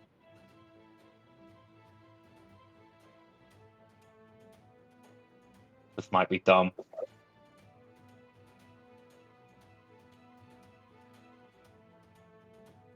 Could be real dumb. I have to do something. So he's gonna buy some time. I'll look to Molokov and just say, "Stop him," and I'll turn back to Tellus. Walk up right next to her. And press the fifth face on a cube of force. As you walk up to her, can you please give me rules? a wisdom save. Not very good at those. Probably not going to be enough.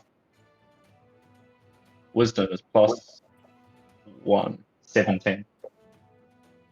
17 Mm-hmm. is not quite enough, as you get 16 points of radiant damage from Spirit Guardians. Oh, shit. Thankfully, As you I'm resistant to radiant damage. Nice. As you kind of feel this force coming past you, and you hear the voices of your old squad, your old comrades. Ghost, Caspian, no, no. The sounds of war as well. Mm-hmm. Mm-hmm.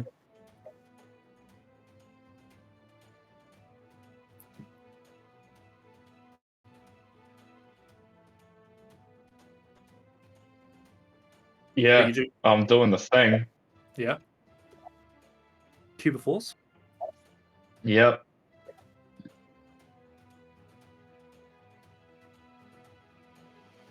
How does that work around? Yeah. I press the 5th base, so it creates a 15-foot barrier centered on me. 15-foot cube. Yep. And with this face, nothing can pass through the barrier.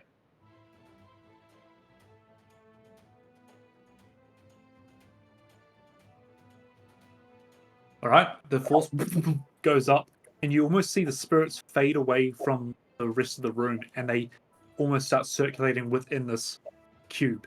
And you just hear the voices of 100 souls crying out for help. Mm-hmm. Malcolm.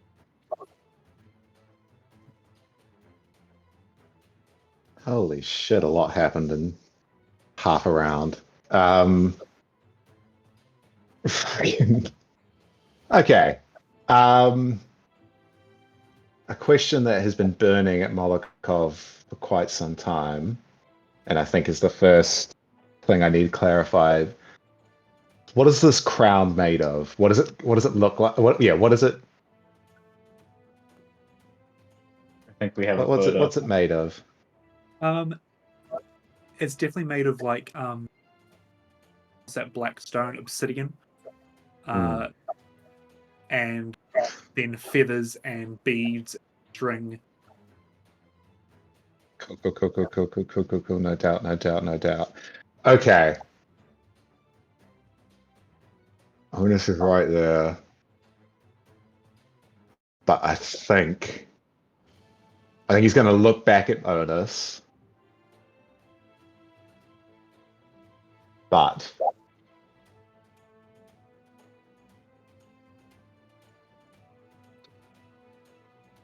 and things pass into the cube.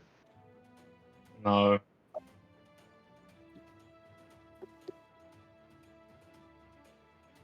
No, I bought you one. I had to make a choice, and it was either No. locking her down for a round.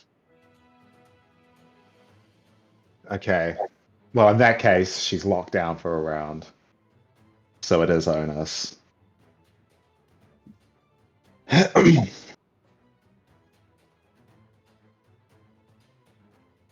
Fuck. I think I'm a bit in the same boat as everyone of not wanting to pull the trigger on anything too bad, but I think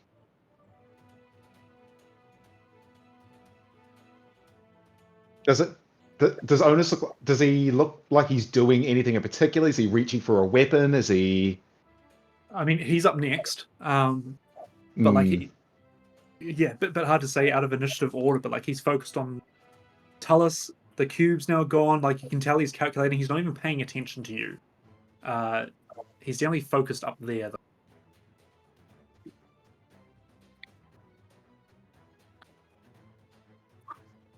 I'm gonna jump the table and slam into him with my shield.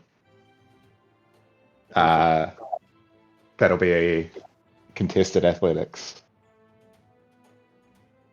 Or acrobatics, I think he can use. A dirty 20. 30-20. Fortunately, does not beat a 26 as he grabs you and Oh. flops you onto the ground. And is there anything else you're going to do?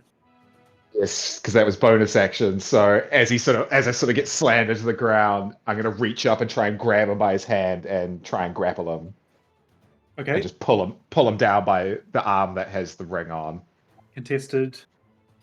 Strength, Again, I believe? yeah, I guess. I think it's again contested athletics or acrobatics. It has to be athletics for me, but fuck worse. 18 this time. 19 total. Oh. As he. Or can I reaches use up- my? Oh, I suppose no, I can't. No, I was going to say, can I use my Jalug advantage? But he's all the way over there. I'm going to say no for this instance. Yeah. Um, No. No, you know what? He's not here. He could have run over. He's helping out. You can use the advantage. Okay. Go for it. I'll sort of, as I'm struggling with him, Jalug, I could use a little help.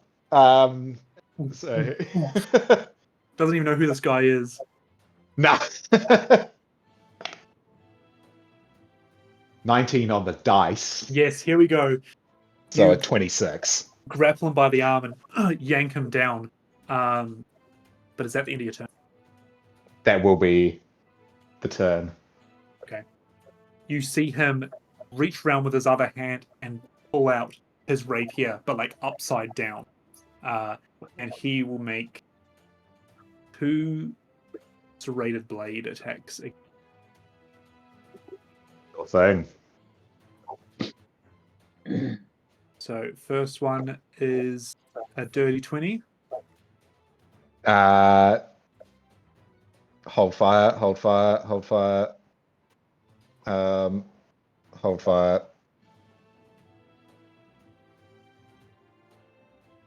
Okay, sorry. I just had to check something. That unfortunately does hit. That is my armor class. Okay. That'll be 13 points of piercing damage. 13? Yeah. Cool.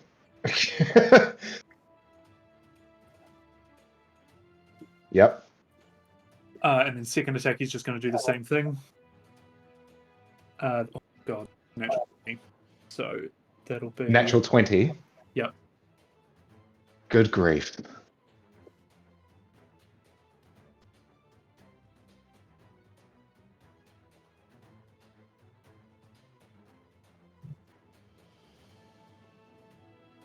So that is a total of 34 points of piercing damage. Holy shit.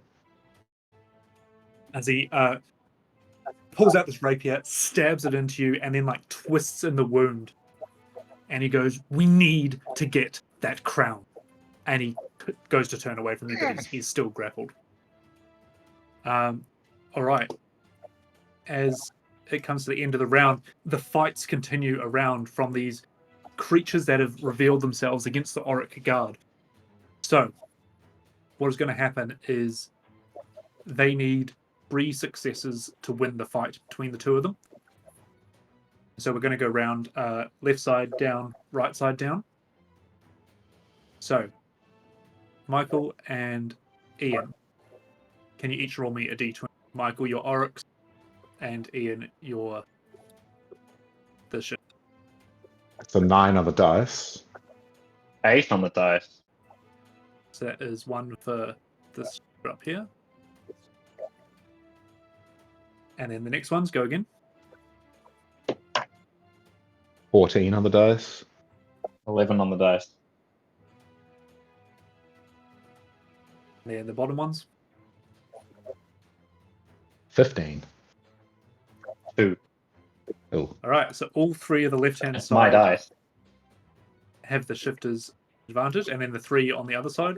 So go again. Oh. Now you can still 2. interact with these as if they're monsters. What was that, Michael? 10. Cool. So 1 for the Oryx here. Middle ones. What's that? 2. An 11. shifter. And the last one. 18. 19. Oh! Heroic fight going on down there. All right.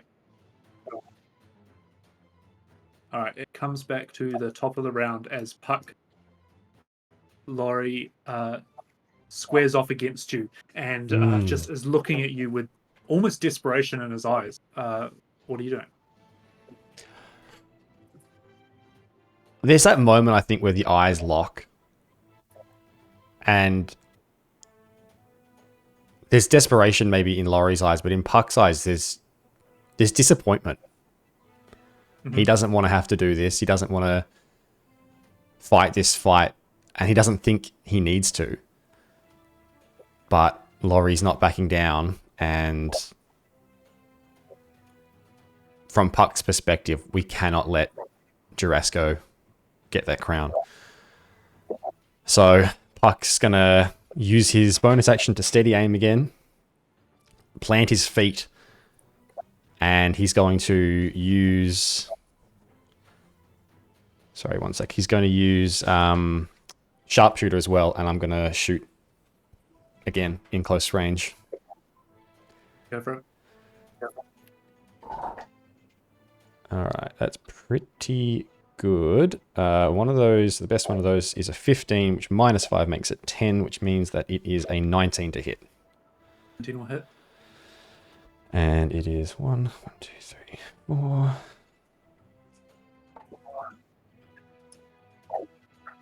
What's that? 15. 31 points of damage with the sharpshooter added to that. Fires through him. You hear him recoil from it. Ah! Like that as it impacts solidly at this close range. Yeah.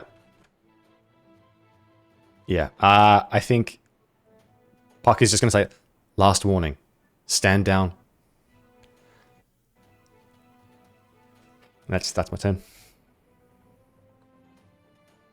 Laurie pulls himself back and looks at you and says, I have... Oh, gone. No, I was just going to say, just because of the verticality thing, is he within 30 feet of any of the other kind of enemies? Just because it's hard for me to judge. No, okay, all good then. Then nothing happens. If you're standing over here, then of these ones, sure. Yeah, sure. All good. But yeah, I'm going to say no. You're kind of more further up towards Fair the enough. podium. As he goes, I have no choice. And he pulls out some almost little contraptions that look like mini bear traps. And he just sprinkles them on the floor. I need you to make a dex saving throw.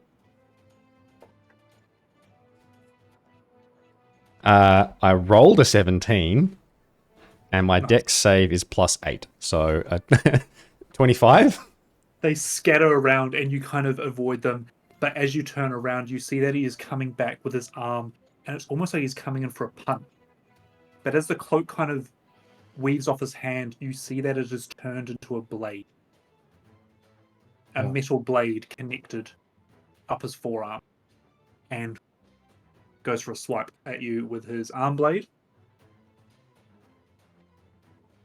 That is a 18 to hit. That hits. 12 points of slashing damage. Puck is going to use his reaction. Or do I flashbang, or do I just reduce my damage? I think I'm trying to incapacitate him, so I think I'm going to flashbang. So he needs to make a con save. So 13. Fails. So I think Puck knows this attack. You know, I think Laurie doesn't know how well trained Puck has become over the time. Puck knows this is coming. The scattering of the things, he shifts his feet slightly, like of course he can't move, but shifts his feet slightly to avoid them as they flick around him. And he's not surprised as he looks up and sees it coming. And he sort of leaves himself open intentionally as this blast of light hits Laurie, who is now blind until the end of his next turn. Yeah, you see him put his arm up in front of his thing, and like to make it clear, this blade connects to his arm. It's not like a wrist guard or something. It's goes into his arm. Yep. As he and almost stumbles off the back of this banister, but obviously it does not fall or anything. Hera.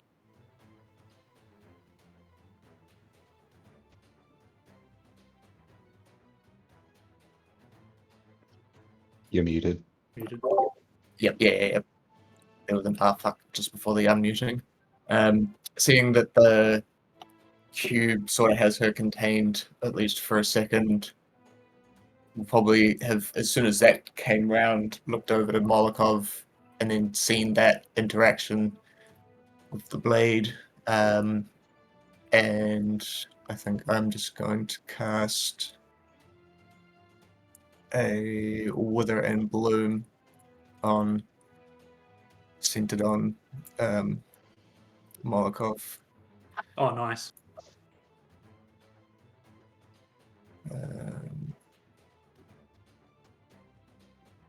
I think I'll just do it at third level. So that is a Constitution save, please. Natty 1.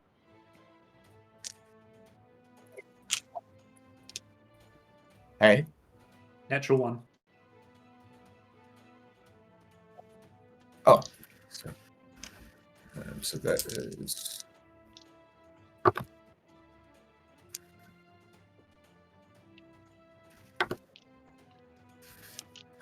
15 necrotic damage. Yep. And Molokov can expend 2 hit dice plus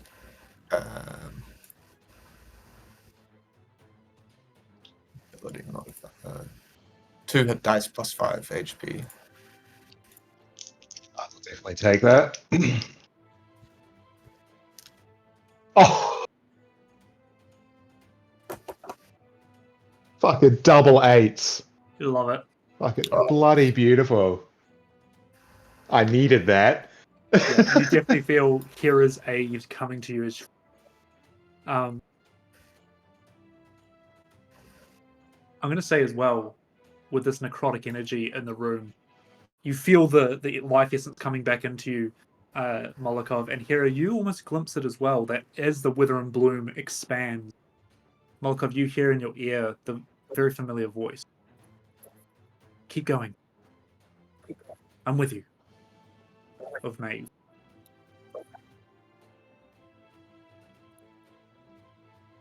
Oh, shit.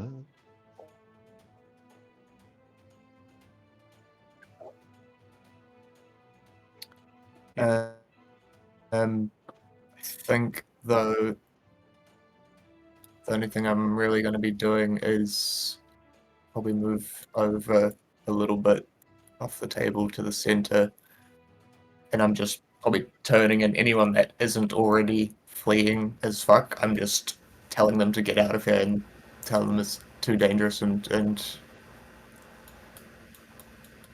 making sure that the regular civilians are getting out. As you do this, something else just to add on starts to happen. As you go, get out, like, you pointed them towards the doors. And as you look towards the doors, you almost see that the doors are shimmering a little. And as they shimmer, you notice that in front of the doors, it's almost like a watery bubble starts to happen. It turns into a swirling of something that looks very much like you've studied the Dimension Door spell. As out steps a female figure, quite heavily.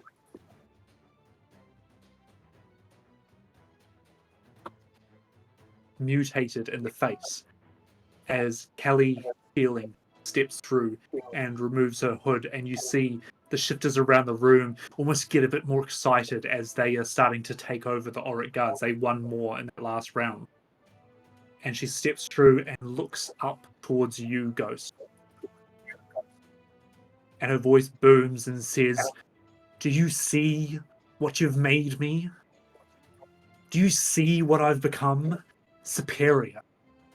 Yes, we all have our time. the Emperor will come, and he will connect us all. And you see her face almost crunch as well as she is talking to Josu Keeling. She will make a move forward, and she will cast Eldritch Bolt at you.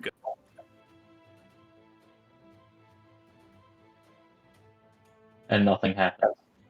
Oh, of course it doesn't. I rolled a natural 20 as well.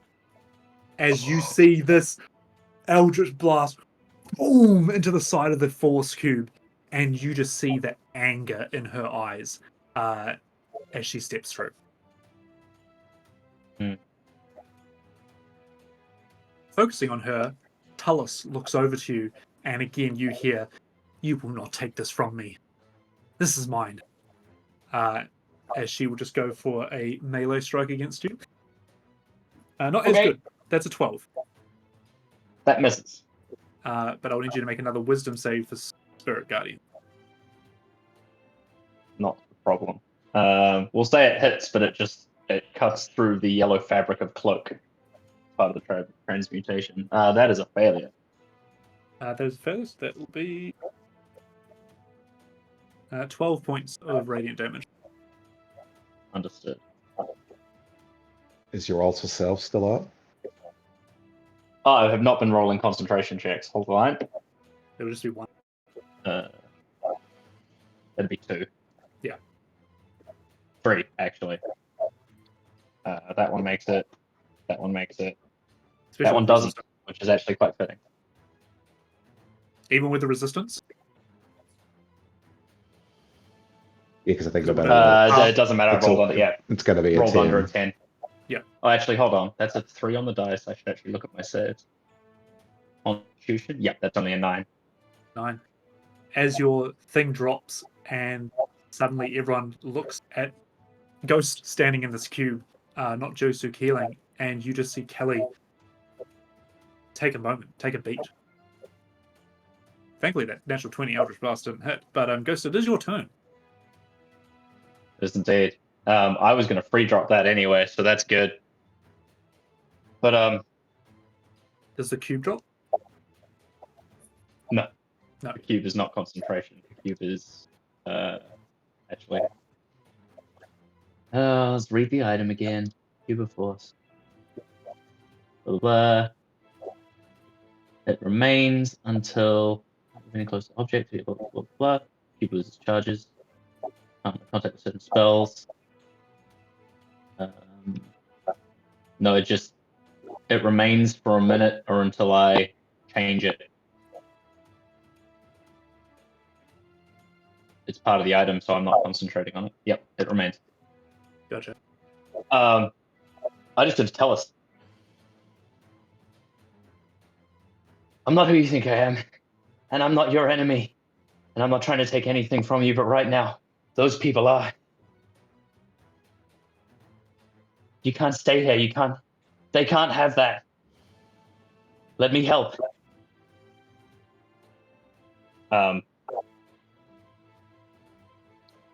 Yeah.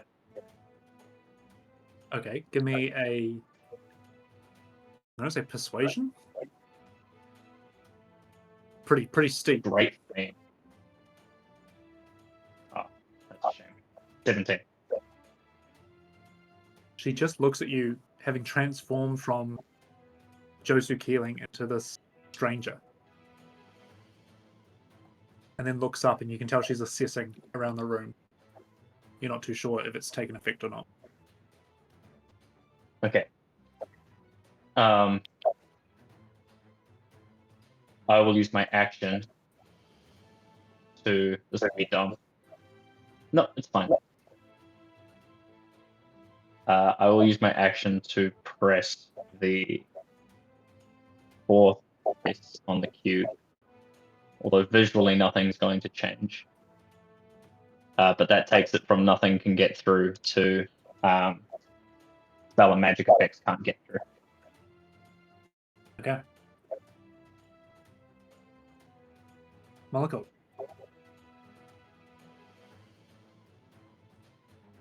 Oh, cool, another option. I think very much like Ian right now, Molokov is.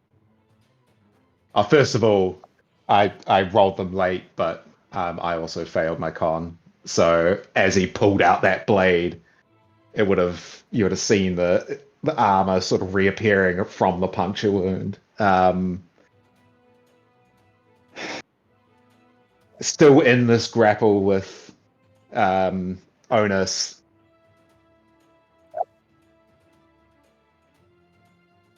I don't want you to have it, but I really don't want her to have it.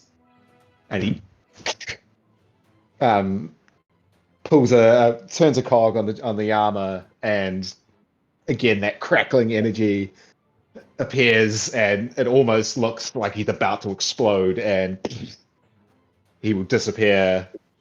Ooh. And I'm gonna Molokov's Misty Step right over here, Nice. right in front of her, and sort of with that, get up, become not prone. As the armor's reappearing, take the shield off the back and pull out a syringe from my belt. I really didn't want to see you again, and I am going to take one of my attacks to try and shove a syringe into whatever part of her I can. Being 10 feet away? Sorry, I will run up to it and Okay, do gotcha, that. gotcha. Cool. Is that an attack roll? That will just be an attack, yeah, I guess. Yep. Nice. A natural 2. So I will try that again.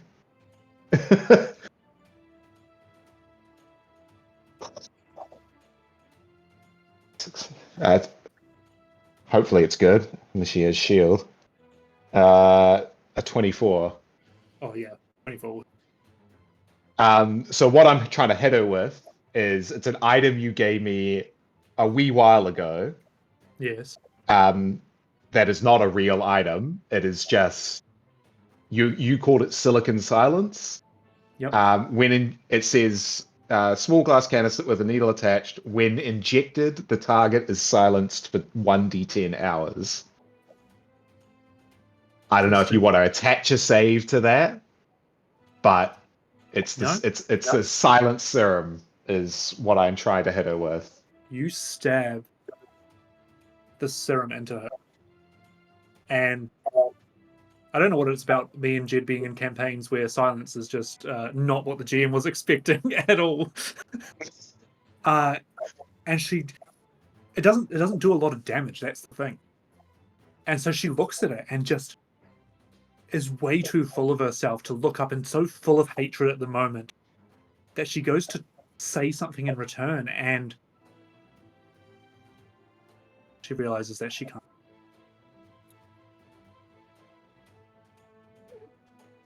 She just looks dead in your eyes, Sort of burning. Hands off, almost leaving it stuck at a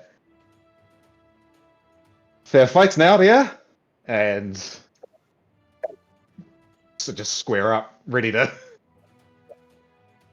go. I'm hoping I was like, considering jumping into the sphere. But no, I think we need to stop her. I'm just checking which one is verbal. Oh, fuck, it's verbal. Yes. Yes. Okay.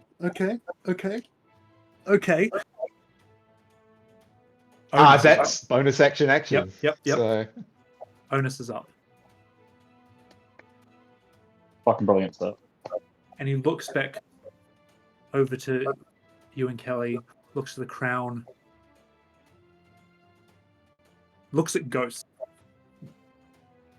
and just like, almost with a remnants of, oh, you didn't really cast Detect Thoughts, but like, you can tell in his face that he's tossing up what to do here.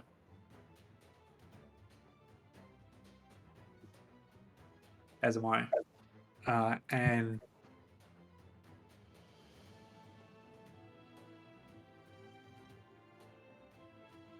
he'll run towards you, Ghost.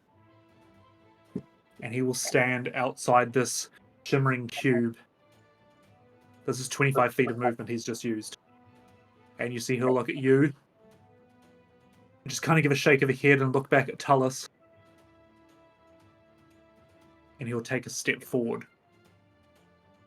And I believe he does pass through. Yep. And then a grin on his face. As he whips his sword out and takes an attack on Tullus. He will do his wisdom save for Spirit Guardians, which is a fail. Lose a bunch of hit points. But he will take that sword attack, which misses. As one of the spirits grabs his arm and flicks it back. And as it does so, you kind of see him grab his other hand, and the ring just illuminates a little bit, and the Spirit Guardians almost move away from him. He did take the initial attack, but it seems like they are not consistently attacking. But that is still a miss on his attack. Puck. As we come back up to the rafters. Laurie's blinded, looking around, doesn't know what to do. You see this obviously happening downstairs. So he just walked in? Can we just walk into this cube? Now. Fuck. He just changed it. Okay. Yeah. From everything to just spells. Okay, Puck is going to...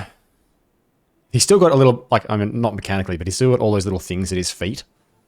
And almost silently is going to, his blinded brother, he's almost silently, he's just going to jump off the edge out, and he's basically going to try and come down on top of Tullus. Yep. Puck has on his person a token of Featherfall, which kicks in after 20 feet. Yes. So 30-foot drop. 30-foot drop. Puck is going to use his boots of striding and springing to just jump, sort of get the angle right, basically, to come out and then slow, fall and then slow. Just like that last second, he's going to slow that little bit. And essentially, I'm going to try and come down, land on her, and yank that crown off her head. Okay. And I'm a big boy. Like yeah, that's a much more reasonable size. Coming down from above, I'm going to play this in a way that you still will come into the radius of the Spirit Guardians. Yeah, sure. So you will make a wisdom save. Mm-hmm. And if you pass that and take no damage, you can go for that dex grab. It's a 19 when wisdom is +2, so 21. Nice. As you come down, you think you hear a voice that is very similar to Laurie's. But you push through it. It's almost like that slow down moment, and then you just push through it, and we're going to go dex contested. Mm-hmm.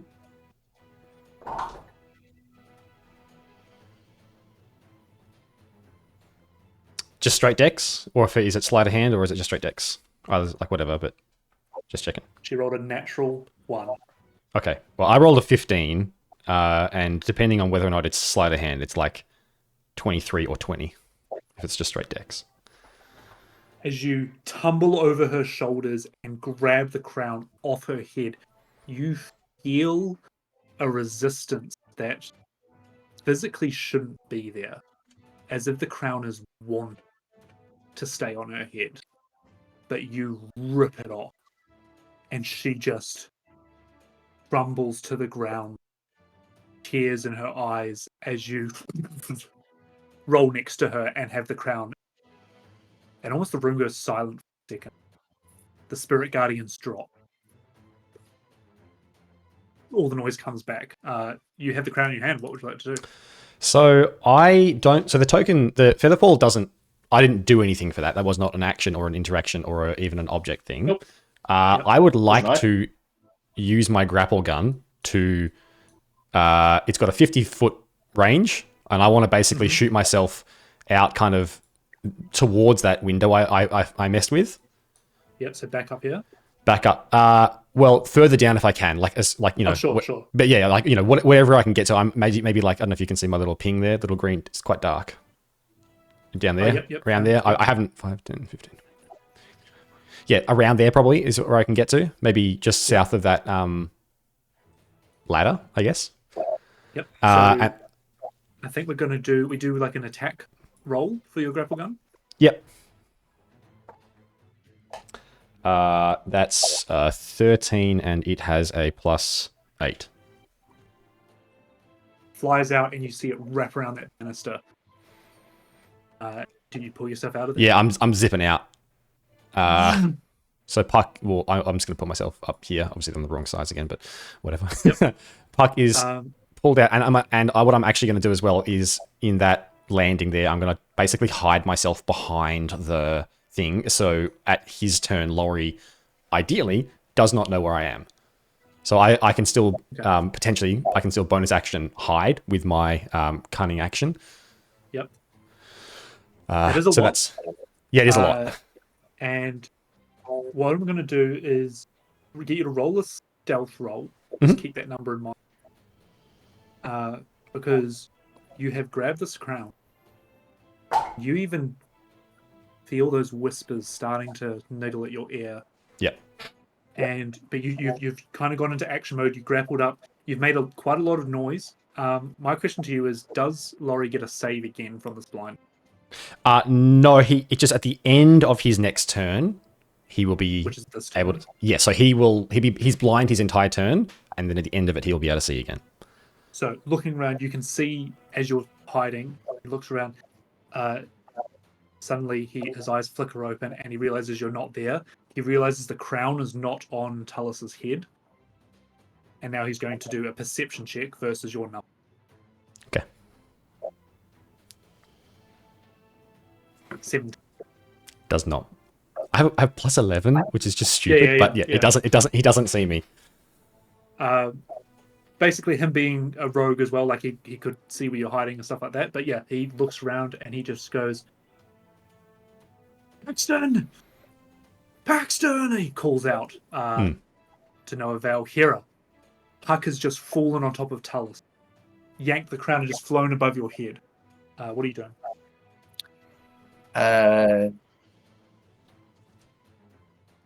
Well, I suppose that's partly mission accomplished in that sense that I don't know what's happened down there.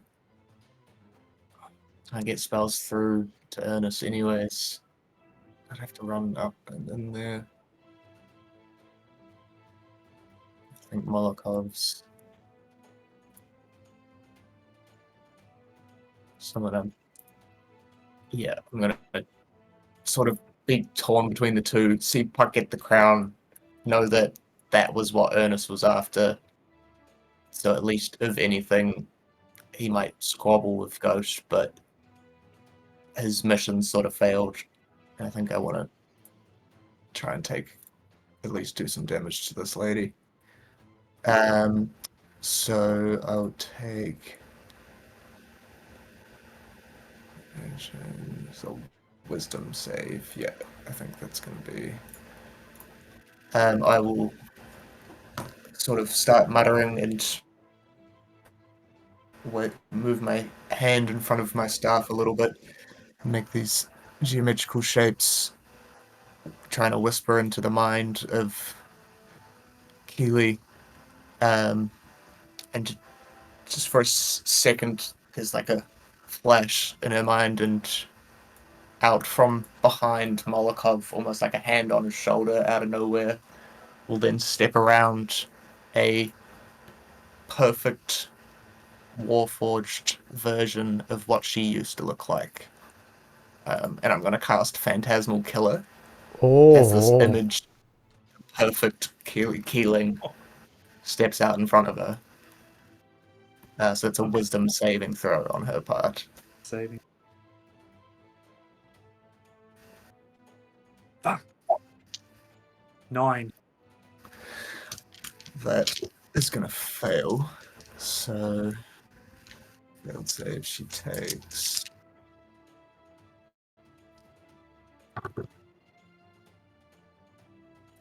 Oh, fuck yes.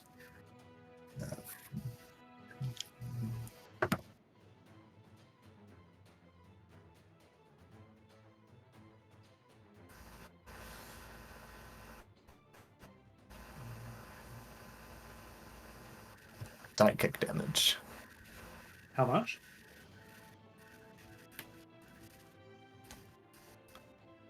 33. Wow. Big hit. Big hit. As this image of herself sort of burns into her brain. Yeah, you can see the panic in her eyes, and almost she lets out a scream, but there's no noise because of the serum. Is there anything else? No, but she has disadvantage on ability checks and attack rolls for the duration. And attack rolls. Okay. Okay. You see her scream out with no noise. And Molokov, you almost have a second where you feel really bad. As the pain in her face is just immense. And she turns to you with all of her emotion, and she reaches out her hand, and as she does, you see tiny little suckers here as it turns into this tentacle, and she wraps around the back of your head. And I need you to make an intelligence saving throw, please. I hated all of that.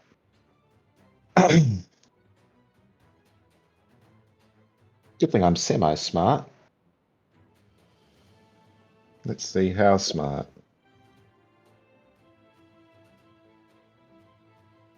+5. 16.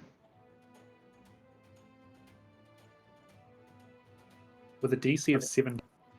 Ah! My She will brain! use- She will use Wait, you're Unleash not officer. Void. Oh, I'm an artificer! I will use my reaction! What does your reaction do? To save them? Sorry. I will use my reaction to add my intelligence modifier. It does do it to saving throws, right, Margot? Flash of Genius. When you or another creature makes an ability check or a saving throw. Or a Yes. saving throw. I will add another 2 to that. Thank you, sir. That is a As you feel 18. these on the back of your head, and you look into her eyes, you almost see the void behind them, and you see the yellow dot that Hera has in her dreams. You see the 2 yellow dots staring back at you. On a failed save, you do still take half as much damage. So, Sure thing.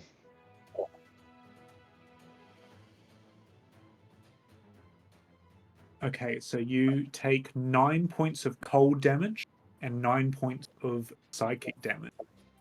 Oh, cool. I'm resistant to the psychic. So that'll be a total of 12? 13.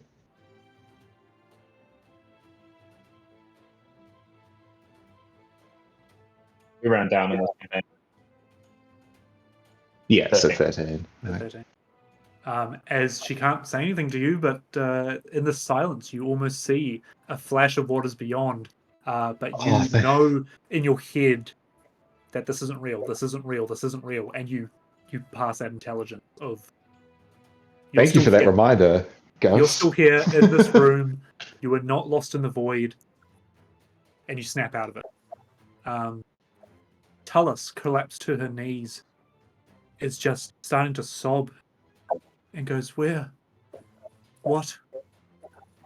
Who are you?" And just looks up at you, Ghost, almost incoherent. But it is your turn, Ghost. Do we need to do another fighting in the background thing? Yes, I'm keeping track of that. Okay, cool. Wonderful. It's my turn. Right. Huh. Okay. Okay. I'm gonna start by moving. Puck did his thing. I saw that happen. Probably caught Ernest's attention. And I'm gonna dart around the side of him. He's not paying attention. Move my full 30 feet to hit. Bing!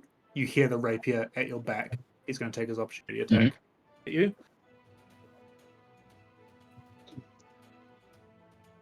DC 16.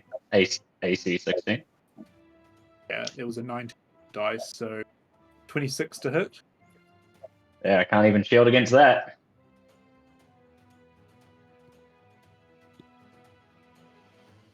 How many ouchies? 24 points of damage. 24 ouchies? Yeah, that rapier's got big hits. Ooh.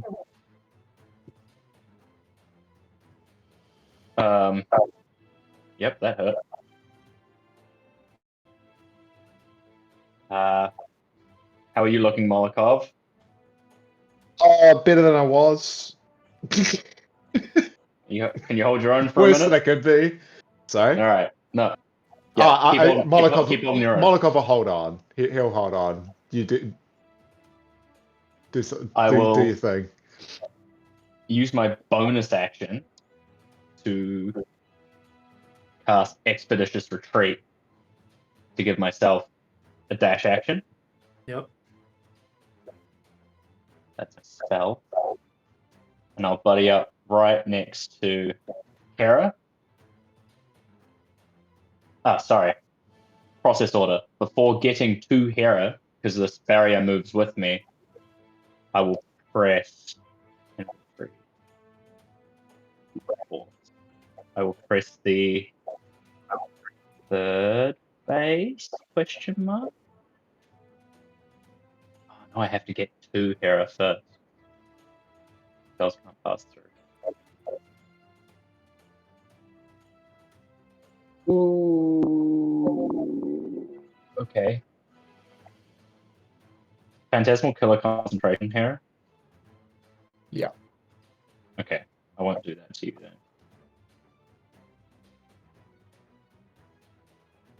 Oh no.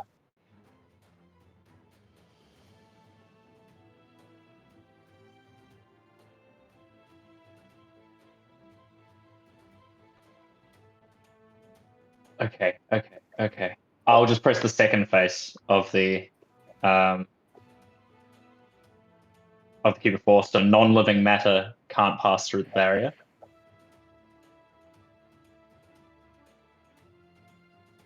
And then I'll settle up next to Hera. Okay. So hold on. What can pass through now? The only thing that cannot pass through is non-living matter. So, like, if you walk through with your clothes and weapons, would they just stay behind? In theory, No, I think yeah. other way, like other way around. No. If you tried to walk No. in, you'd stay on the outside, and your clothes would go through. No, Reese is right. Oh, I thought you were saying. Okay, I'm confused. Non-living matter cannot pass through. So your body can, but your weapons and your clothes cannot, in theory. Right. I don't know the ins and outs of that. I think it's more. I don't know. It's non-living matter. I was going to do living matter to create a physical barrier around Hera, but that would have I would have had to do that after walking the spell effect through, which would have knocked out her concentration. I didn't want to do that. Yep. So the barrier's still around these two up here? Nope, it's centered on me. Okay. Okay. Nice turn. Molokov.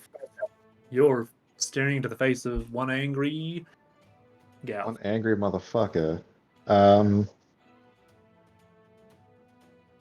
a portal open behind us still, yeah? Sure is.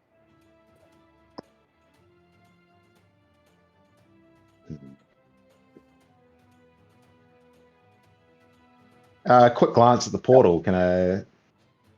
What's on the other side of there? Can I see? It's No. it's distorted. Yeah, it's just a big. It's a portal. Yep. Yep. Ah,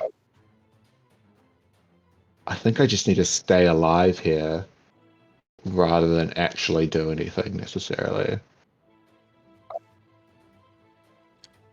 Everyone Can I just who interject wants very to be here, quickly?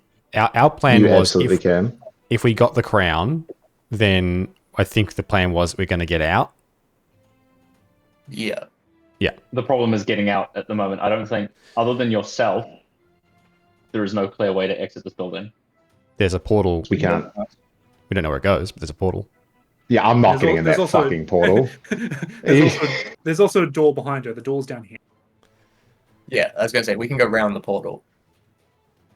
Oh, sorry, maybe that's my misconception. My understanding was that everything was shut and there were people trying to get out and they weren't able to get out, or people have like flooded out of this hall now. People have now started flooding out of the hall.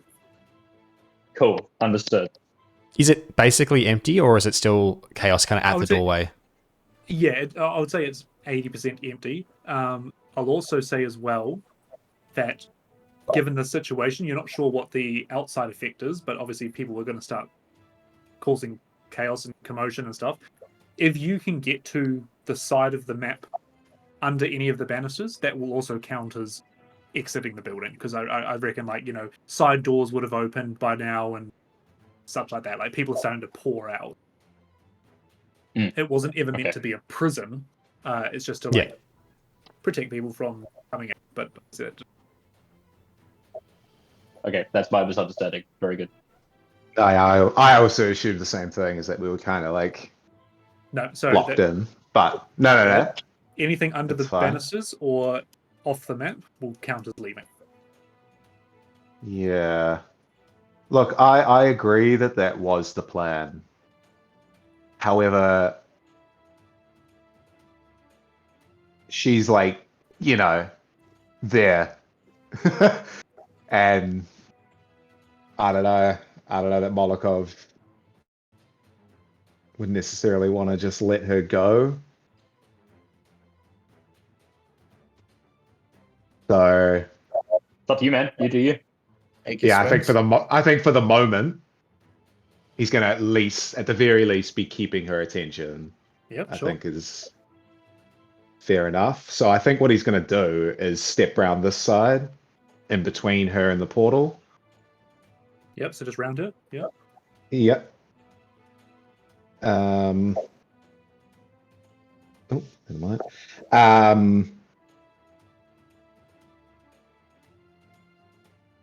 I think that's the smarter option. Defensive, not offensive at this point.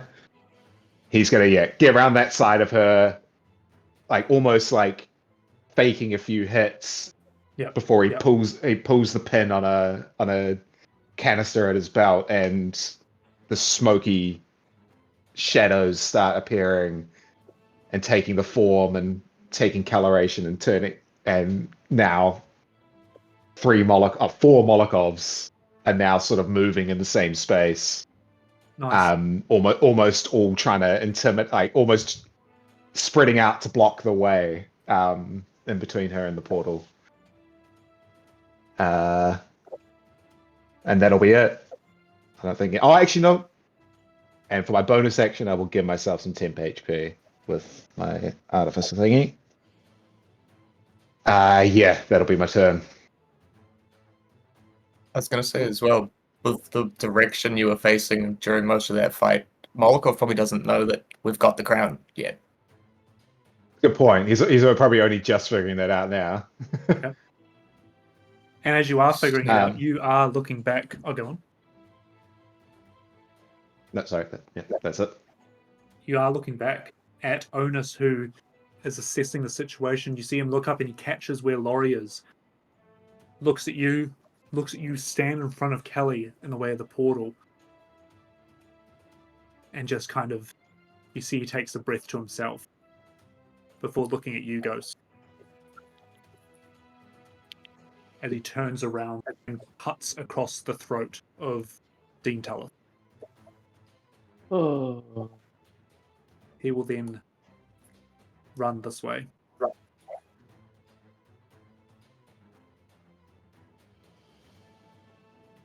And then just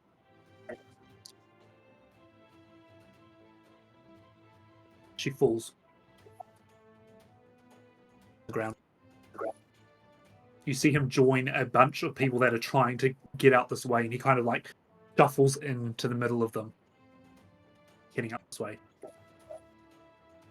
Puck, you see the window ahead of you, the only one without an arcane sigil on it.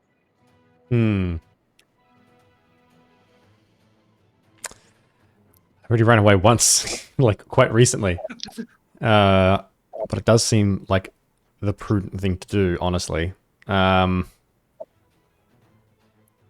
can always influence from the outside as well, remember. You know, don't what's going on, who's yelling out, what's the situation out there, are the Oryx coming to storm the place? Yeah, seeing the group kind of start heading towards an exit, Pucky's going to... He's going to hesitate for that moment, and then he's going to sneak. I'm going to try and stealth my way to that window, because I'm still hidden. So I'm going to try and hide and sneak my way out the window quickly and quietly. Whatever that means, moving slower, but I've got plenty of movement to do that. That's the plan. Give me a stealth check. I'm going to reroll my 1. Hells yeah, I am. That's a 15. And stealth is plus 11. So, as you do, you kind of like maybe catch one of the book on the crown, and then kind of like catch it, put it back in. But you get to the window, no problem. Yeah, I'm probably I'm going out the window is the plan. Like I'm going out. Yeah. Slip out and land on the grass outside, and you can hear voices around. Oh, something's happening! There's been an attack! There's been an attack! People are kind of freaking out. Yeah, I'll shut the window behind me so it's not obvious the way I've come and gone. And then depending on what I've still got to do, I'm probably going to try and hide the crown. I'm going to put it into my bag or like under my cloak onto like a little, belt that I've got there kind of thing. And then I'll probably start moving my way around because everyone was heading south. So I'm going to head out and around to that way, kind of looking at what's happening and taking that in. But I imagine that's all I can do this turn. Yep. You were the only one with eyes on Laurie, but for story purposes, he blinks, he can't find you, he calls out one last time, Paxton! And he looks down and sees Onus, and he will swing himself over to the side, start exiting. Well. Here. Can I exit the cube? Or not? I think rules as written as you can. It's just non-living matter, so that's like true undead or constructs type of Yeah. thing. Gotcha.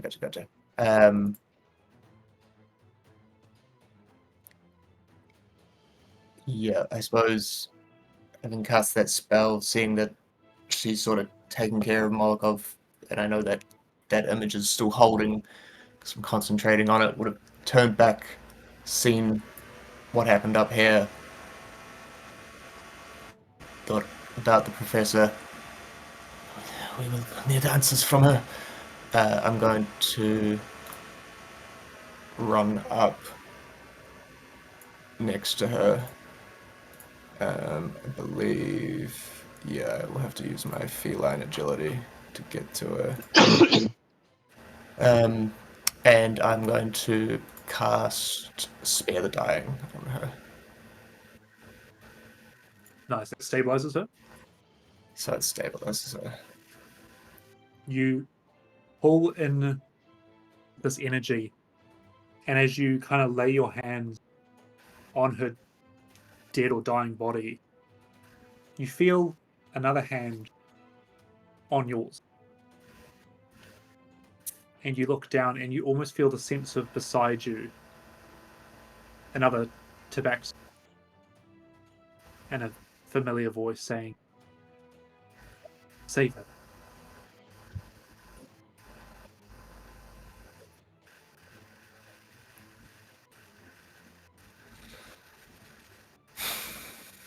I'll sort of like it's a tense, stressed situation, but just that smallest little smile will creep across. And I'll put my hand down and watch as the wound sort of half closes up, and that little breath of life sort of comes back into it. Obviously, still unconscious, but breathing. And I'll think that someone will get to it. Ernest is probably not. I suppose I'd probably look up to see if Ernest is looking back or if he's just faltering. He's going. He's gone. Someone will come for you. I need to get the fuck out of here. And I'm gonna, since I used my thing, I'll start running back down towards the door to get out. Molokov, as I this believe tentacle, it adds... Yeah, doubles your speed. So it's 35 to get there, so 25 to get back to there. nice. As the tentacle kind of loses grip from the back of your head, you see her grab down beside her. A flash of blackness comes out as she tries to stab you with this almost stone-like dagger. I believe that's at disadvantage with the things. Yeah. Is that from? Yeah, from here is thing. My thing is if I roll a 6 or higher on this d20, which is a bang on a 6, it will be attacking one of the duplicates. Oh, understood. At this point, yeah. Yeah. For the first attack, obviously it's a separate roll for. So that is a 17. So that will destroy that duplicate. Sorry, 17 to hit. Yeah, so because I rolled a 6, that destroys what your attack hits one of the duplicates and destroys it. Yep. So now I have to roll an 8 or higher. Gotcha. So the second attack will come in. Yep. 2, so this one will be at me. Right. So she's basically like swinging with this black dagger.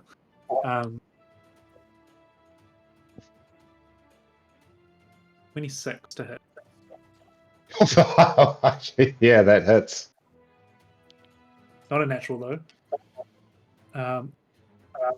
Swing, and then you see her just kind of almost pause and shove the dagger in, making its mark.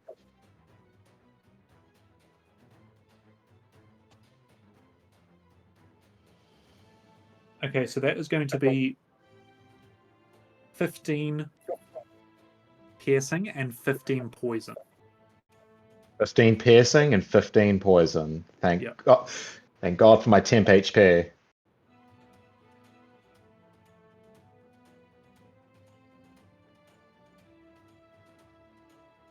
Stabs it into you, pulls it out, and then she is going to try and move around you, head back to the portal. So you can take an opportunity. Indeed, take an opportunity. 18 to hit. That'll hit.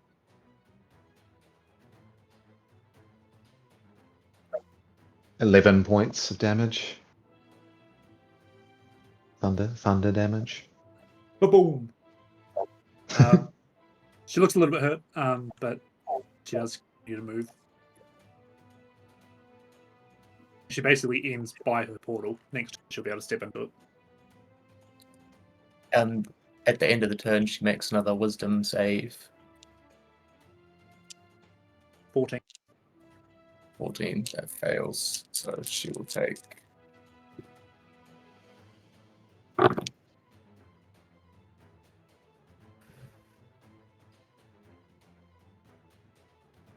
she takes another 23 psychic damage. Yeah, okay, she's looking pretty hurt. but that does the end of the turn. And around the hall, you see that the Oryx are starting to overpower the shift. But that brings us to Ghost's turn. Hmm.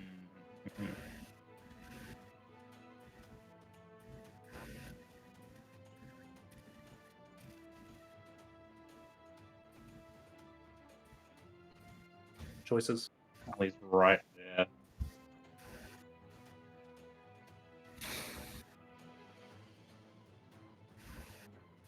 Molokov's very low. Only Jalug were here right now.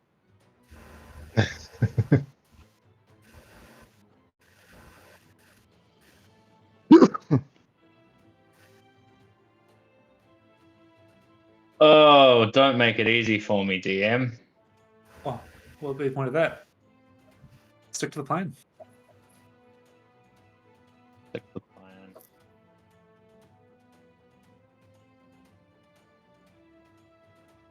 plan. What's the plan? Okay. I think we're getting the fuck out of here. I think. Plan. Yeah.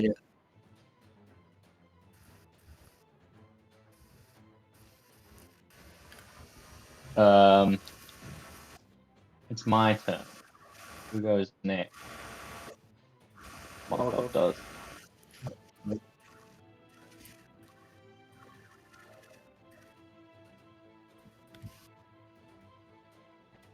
Come on, right. Think of things. If it helps you make your decision, Molokov is still locked on.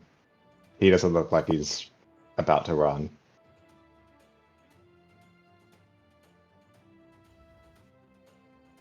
Oops. Yeah, it doesn't. But you're not doing well, so I could do this all day. I will run up to you and tap you on the shoulder and say, "Come on, we're moving." Give you a second level cure wounds. You may have Thinking it kindly. 16 points of healing, Nice. Fuck yeah. and that was 20 feet.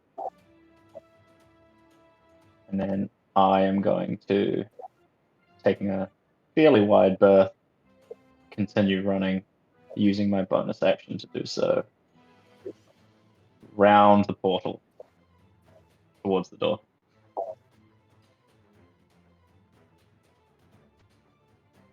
I'll look over you up. Yeah.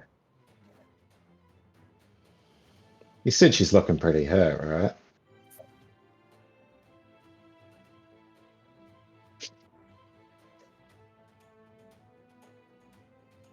Go on.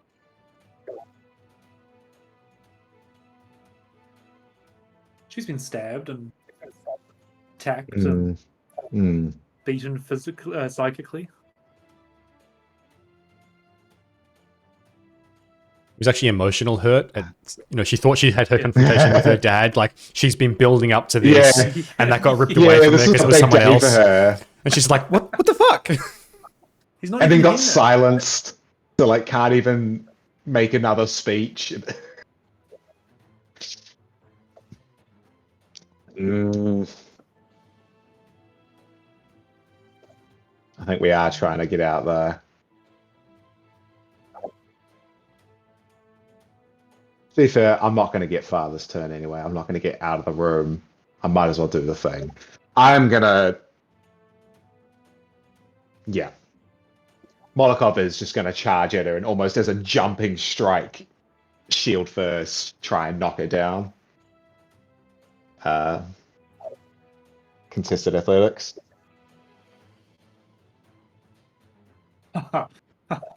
Okay. An 11. So she rolled a natural 1. Oh, I'm just reading the back.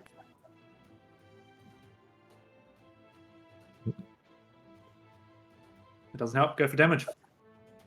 Oh no, that's just knocking her prone. Oh, knocking her prone.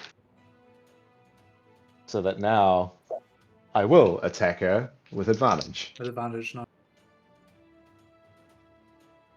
Pulls the fist up for a natural 20.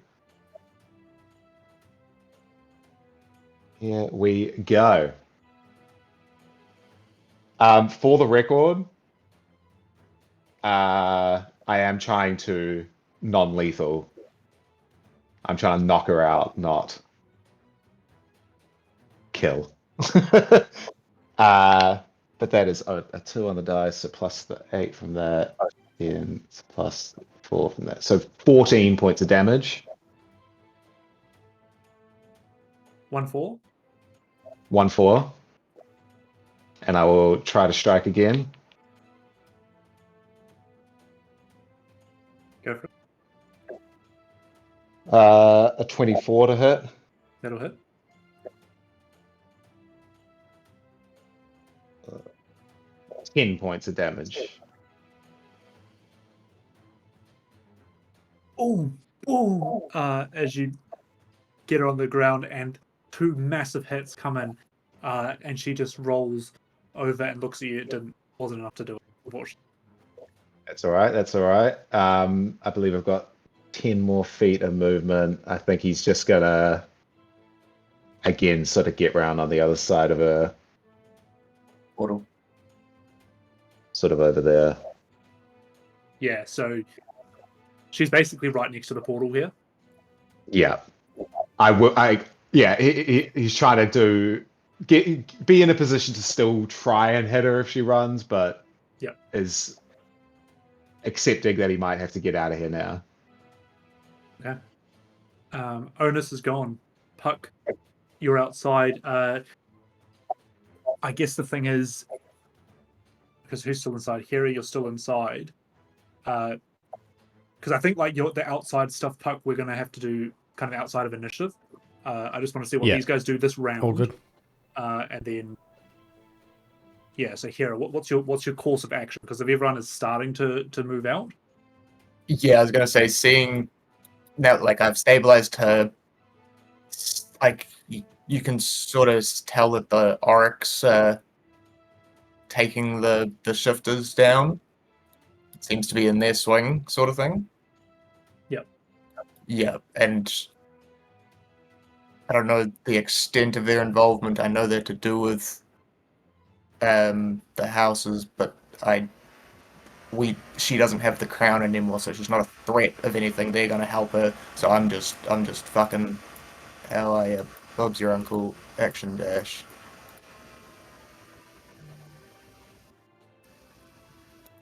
Running down. Yep. So everyone's kind of together now. Molokov, you look down at her and you're not grappling or anything, and she just rolls into the portal. You can go for an attack if you want. I will attempt one more. Yeah, natural 20. Nah. It's a 6 on the... It's probably 14. 14 does not hit. As you just kind of like almost go for the hit and just hold back a little bit as she rolls in and the portal closes. As it does, Puck, you see on the outside Oryx pouring in from the side streets. They're trying to calm everyone down. You guys notice them start to enter. Yep. Actually, I think because she's prone, you have advantage on your attack roll. For You have the melee, advantage. it's disadvantage for range, but advantage for melee. Yeah.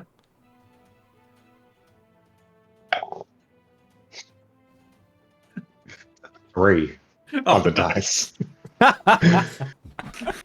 It's a worse roll. Just punches the Fair point, though. Fair point. Yep. No, good call. The Oryx start to come in. The shifters that are almost monstrous in nature, being held down. They start running past you.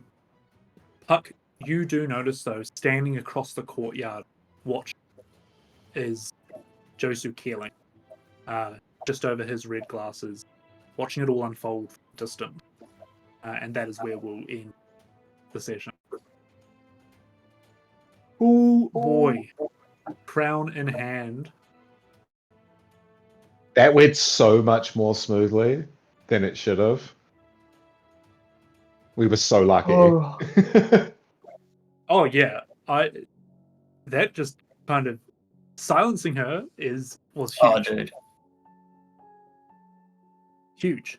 Because Did you? it was also clutch that you got the force field up, because I was planning on doing that to the professor, like on that first round, and I was like, no, I'm here with Onus now. I'll stay here. You know, you guys were in your bubble, and I'm so glad I still had it in hand for the second round.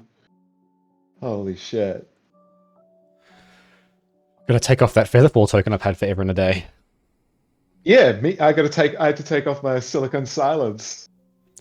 I did that thing where I was like, I had one more that I gave to Ghost, so Yes. you do still have one of those. Cool that you got to use things from behind as well, from the past as well, because it's like I didn't know how this would turn out, because there were obviously 3 different angles for this thing. Yeah, interesting. Oh, Interesting that you took, like, I knew it was happening kind of thing as well, but you took Josu and Shapiro's spaces, so they obviously didn't enter the building. yeah. It But was they interesting that was the call they made as well. Yeah. But he's also watching from the outside. Because obviously at that point they knew what was happening. They could have theoretically stopped it. I reckon for them it was a very delicate moment. Like they were like, well, we can't, compromise what's about to happen. I thought it was really, what interested me most was that the Professor Tullis was like fighting back against them. I think she was on her own side. I think I get the feeling she was under the influence of Sauron. Yeah, like a sentient item kind of thing, or making her crazy. Yeah. But I wasn't expecting that. I thought that she was going to be, especially when it was like, oh, these guys are the sponsors of the thing. I was like, okay, cool. So they're all together. This is going to be interesting. But no, that's clearly just how they weaseled their way in to get a bunch of people there. Their reason for being in the building. Yeah. And our suspicions of they own the security that's not good were completely correct. 100%. Yep, that was spot on. And I don't know if you were going to pick up on it, but all of them are rushing in right now. But I don't know if you're going to pick up on it with your speech there, Ghost. But when I was doing the thing, I was like, you could tell everyone they're Warforged right now. I didn't. That would have been crazy. I was like, I was no way to want to say that communicate outright. No, I was like, that's the only way I can subtly do this without. And I'm glad that you as a player didn't go, this is what I'm trying to portray. It was kind of like, there's no way. We've not pre-talked about this. We haven't done anything. No, because it wasn't what we were expecting to happen. But yeah, because obviously there were like, you've got to keep it loose in the DM with planning things. But if you had approached this another way, if you'd all snuck in or whatever. But Josu was there to introduce Tullis, and I was like, oh well, now the Oryx are going to go, oh, he's here. Let's get him up when it's time to do his speech. That's all they were referring to. Yeah. No, that was so cool. I love that you had to go give an impromptu speech, and like it went exactly like you're kind of like, all right, I'm going to start. I don't really know where I'm going with this because I don't know how long I'm meant to be talking for. What an episode of an anime or something this would have made, like with the fight upstairs and downstairs, that was the two brothers. That's pretty wild. Blinded your own brother. Yeah, that was. I shot him first. Yeah. I think the way I saw that, I was like, Puck pretty much doesn't care who it is. I kind of had a suspicion it was going to be him, but I was like, I think from Puck's perspective, he's like, whoever that is probably going to try and stop us, and they can't be allowed to do that. So that first shot was like, they moved, they get shot. And then he came over and started fighting me. I'm like, okay, I think I just have to fight back. And for Puck, it's like, I'm going to show you, I'm going to hit you real hard once or twice and be like, back off and get out of here. I'm almost kind of glad he got blinded on that second round, because if it had gone to a third and fourth, it's like, what does that start to look like for Puck being like, he's not stopping. What do you do? You know, and blinding almost gave you a nice little, well, you obviously got the crown, which was awesome, but it gave you an out from that confrontation of being like, what do I do here? Yeah, and I've barely used that ability as well. Like, I've used it once or twice before, but I was like, I can either reduce the damage, he's not hurting me too badly, or I can, get a clean cut, get away from him, and ideally, and obviously it panned out, get the crown. I do love how, like, in so much of our planning, we were like, so we're not intending to get the crown. The goal is not get the crown. No, yeah. And then as soon as we were like, oh no, there's too many. We don't know. We might be fucking up by having the crown in our position, but we certainly don't want it in any of these people's position. Yeah. Oh, we are the Fellowship of the Crown now. Like, we need to go to Mount Doom. I don't know what happens next. Yeah. But, but it's not in either of the hands where you don't know what it does. It's now in your hands. You can hand it over. You can. it's now in our hands, and we don't know what it does. Yeah, I was thinking that we can give it back to the university. Yes. It's just a matter of eliminating Get away. Yeah. all the threats, the outside influence. Yeah, But I'll tell to you be one thing, fair, though. both those threats, they didn't want to stick around. As soon as it was, the crown's gone, well, we're out of here then. This is... Because they were here for one thing. Yeah. Yes. Yeah. I think because as Puck wrestled that thing off her head and she kind of loses it a bit, you know what Puck really doesn't want? He does not want to give this to Hera. But like, quite genuinely, Puck is like, no. Hera is already like shifty. She's already being shifty, and things are affecting her, and he doesn't fully understand that. But he's like, I can't give this to Hera. Yeah, You know what fair. I personally, as a DM, want is you to give that to Hera. No, but I'm like, who knows? Like, whatever happens, like, is Puck gonna start being corrupted? We'll find out. All this sort of stuff, and I'm like, I think Puck is very much like, I can't give this to Hera, and I have no idea what it is or what to do with it. So anyway, that's fun. That's gonna be interesting. That's gonna be a really interesting way. Put it in the bag. Because I'm also glad is the wrong word, because I don't know what outcome would have happened, but like, I think you did struggle with it for a bit. Puck being like, I need to leave, but I've already left, like, not even 2 days ago, this group.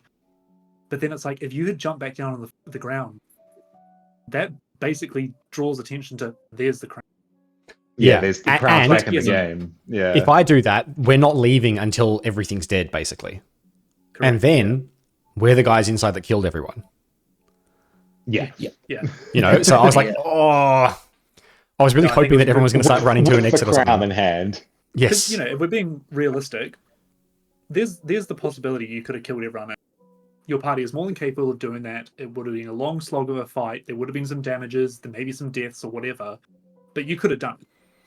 Yeah. It's really cool to see a party be like, no, we're getting out because that's smarter. Yeah.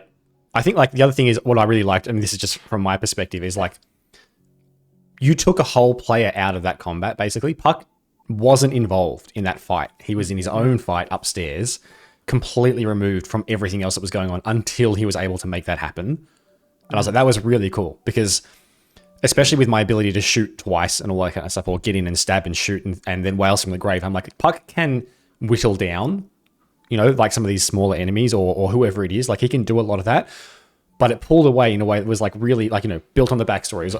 I hats off to you. I think that was really, really fun. I really enjoyed that. It was very from my well perspective, done. at least. Much more interesting. I was so worried. I did that whole force field thing initially because I was so worried about the Ring of Turnish coming in touch with the crown. Yeah. So I was like, okay, I'm gonna block everything, and I'm just gonna stand here and soak damage.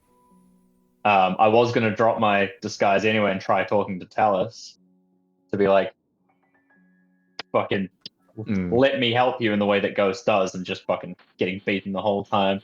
And then Onus, me swapping the barrier to be like, I might need help here, or we might need to move. and Onus stepping through at that moment to give Puck the indication that, like, oh, I can get in there. Yes. Because Onus Was just and paused, and I imagine it like a very much like a Qui-Gon Jinn. Like he looks at the barrier and then he's like, "Oh, I can pass through," and then steps in. But yes, he did that damage, and the spirits avoided him because of the ring. But it then showed Puck, I can get through there. Mm. Because that'd be my plan. Is like I'm going to sweep down and get it, or someone's going to throw it up to me, or like that. We talked about doing that, but then this cube appears. And I'm like, I can't help you.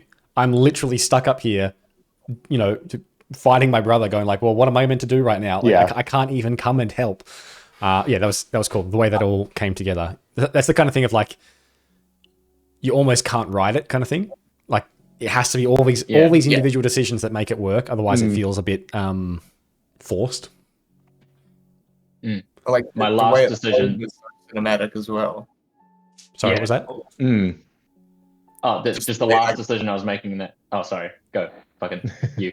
Dale, what was that? Just the way that it flowed felt real cinematic as well. Like every step happened in the right order. No, it was very cool. And it was like we were all split right from the start. Like we weren't as a unit. We were all I call that one the Reese special. He loves spreading us out on the map. Splitting the party. What were you saying? It's how it is, though. It's how it had to be. Like we were. It totally was the way makes we sense. got in.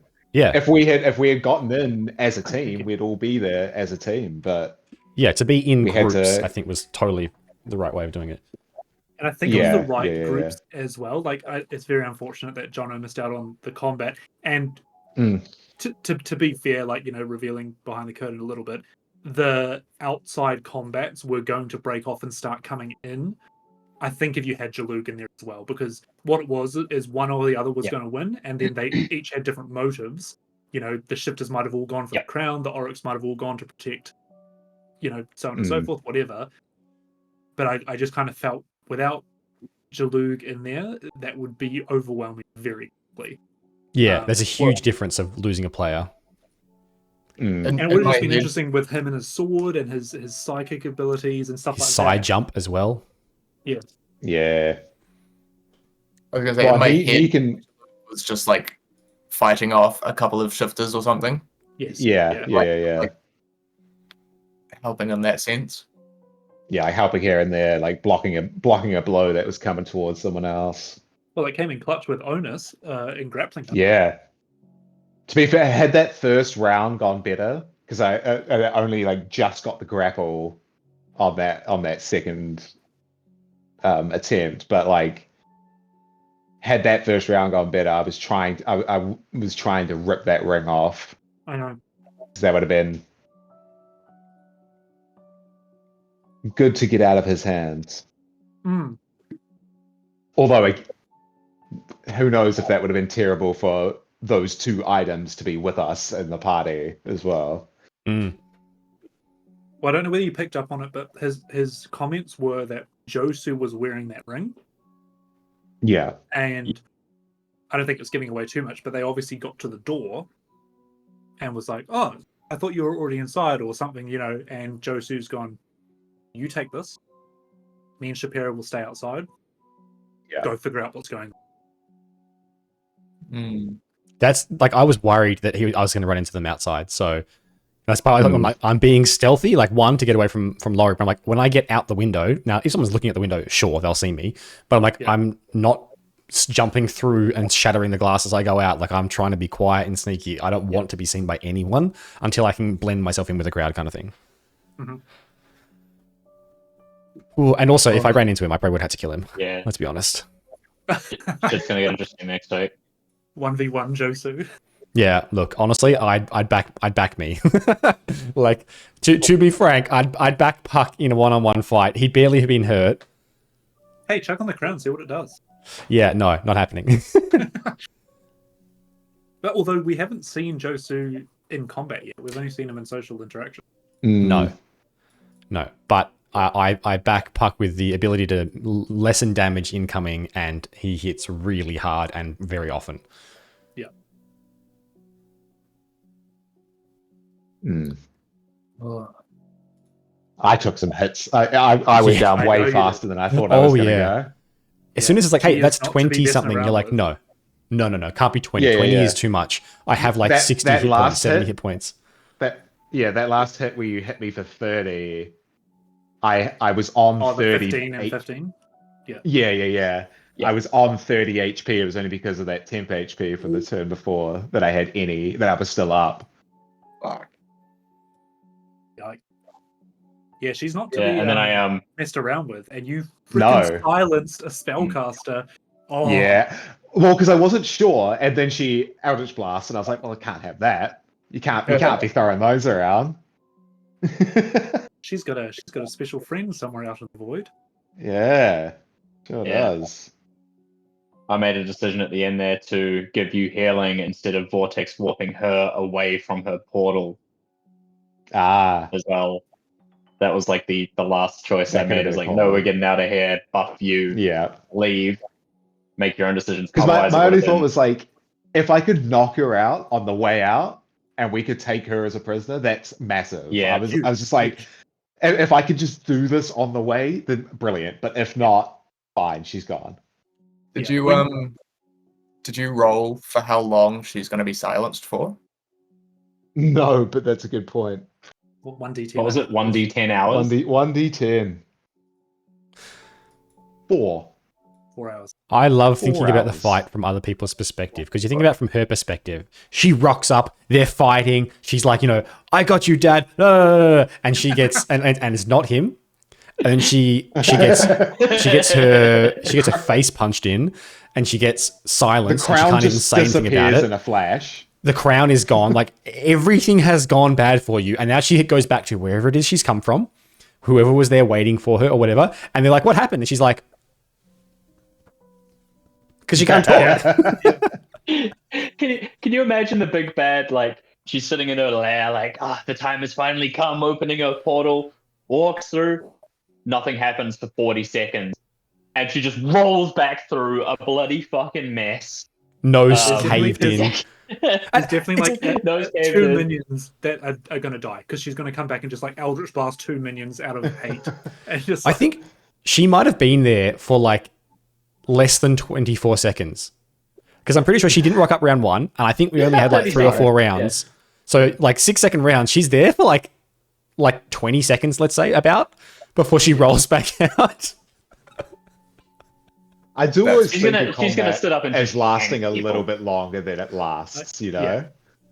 I agree. Like- I feel like combat, yes, for mechanics, you've got those times, but like I imagine That- it as, that was like a half an hour thing, with everything happening and so on and so forth. Or like maybe not even half an hour, but like, because like you think about like real life fights or Yeah. battles and stuff. Most of them last a couple minutes. Like Yeah. it is a quick thing, Yes. but it's also not 20 seconds, Because in reality, like I think that was 4 rounds total, like the whole encounter. But And then like, you're not going to play a D&D game with 24 rounds. no, exactly, yeah. Unless it's a boss battle, potentially. True. Potentially, but even then, probably not. Anything more than 10 rounds, like, wow, this is crazy. Yeah. And you feel that like I like in Baldur's Gate when it lasts that long, and you're just like, this in D&D, this would be insane. Like if this was actually going for 10 rounds, holy shit. Yeah. Oh, interesting. You got the crown. We got the Don't know what we're gonna crown. do with it. Holy fuck. Also, I No. think we said before this thing of like, okay, so what happens? I think I had said, I was like, I think narratively we probably lose here. Because now, like, That as in, was- I genuinely, that I'm was the like, expectation. now what? Because we've got this thing, the shifters lost, Josu or whatever, they lost. But they've kind of but played, they've kind of we are- both we are- revealed their hands a little bit. The crown was only for Yeah. communication, as far as I can tell. I believe the shifters Maybe. still plan to release the Emperor and his army. They just have The crown was a way to connect with another plane. I think that's I think the idea. crown- is that with yeah. the crown, they could have opened a Yes, connection. that's how I thought of it. It was like this is the key to Oh, the yeah. gate to open. Yeah. And well, and that's good. I also got the impression it was the crown was going to fit in with that suit of armor that we fucked with. You know, Yeah. and it was that was a way to almost step between and bring a certain someone into this world. I suppose the crown's still important on its own, but Yeah, we're still not out of the woods yet because whatever situation we run into it started 2 weeks from now. we could Um, always blow the magic conch shell and just get out that of is Dodge. always still an option. I mean, that was Plan D or whatever. Yeah. That's Plan X. Yeah. Dear Lord. All right. Well, it's been fun, everyone.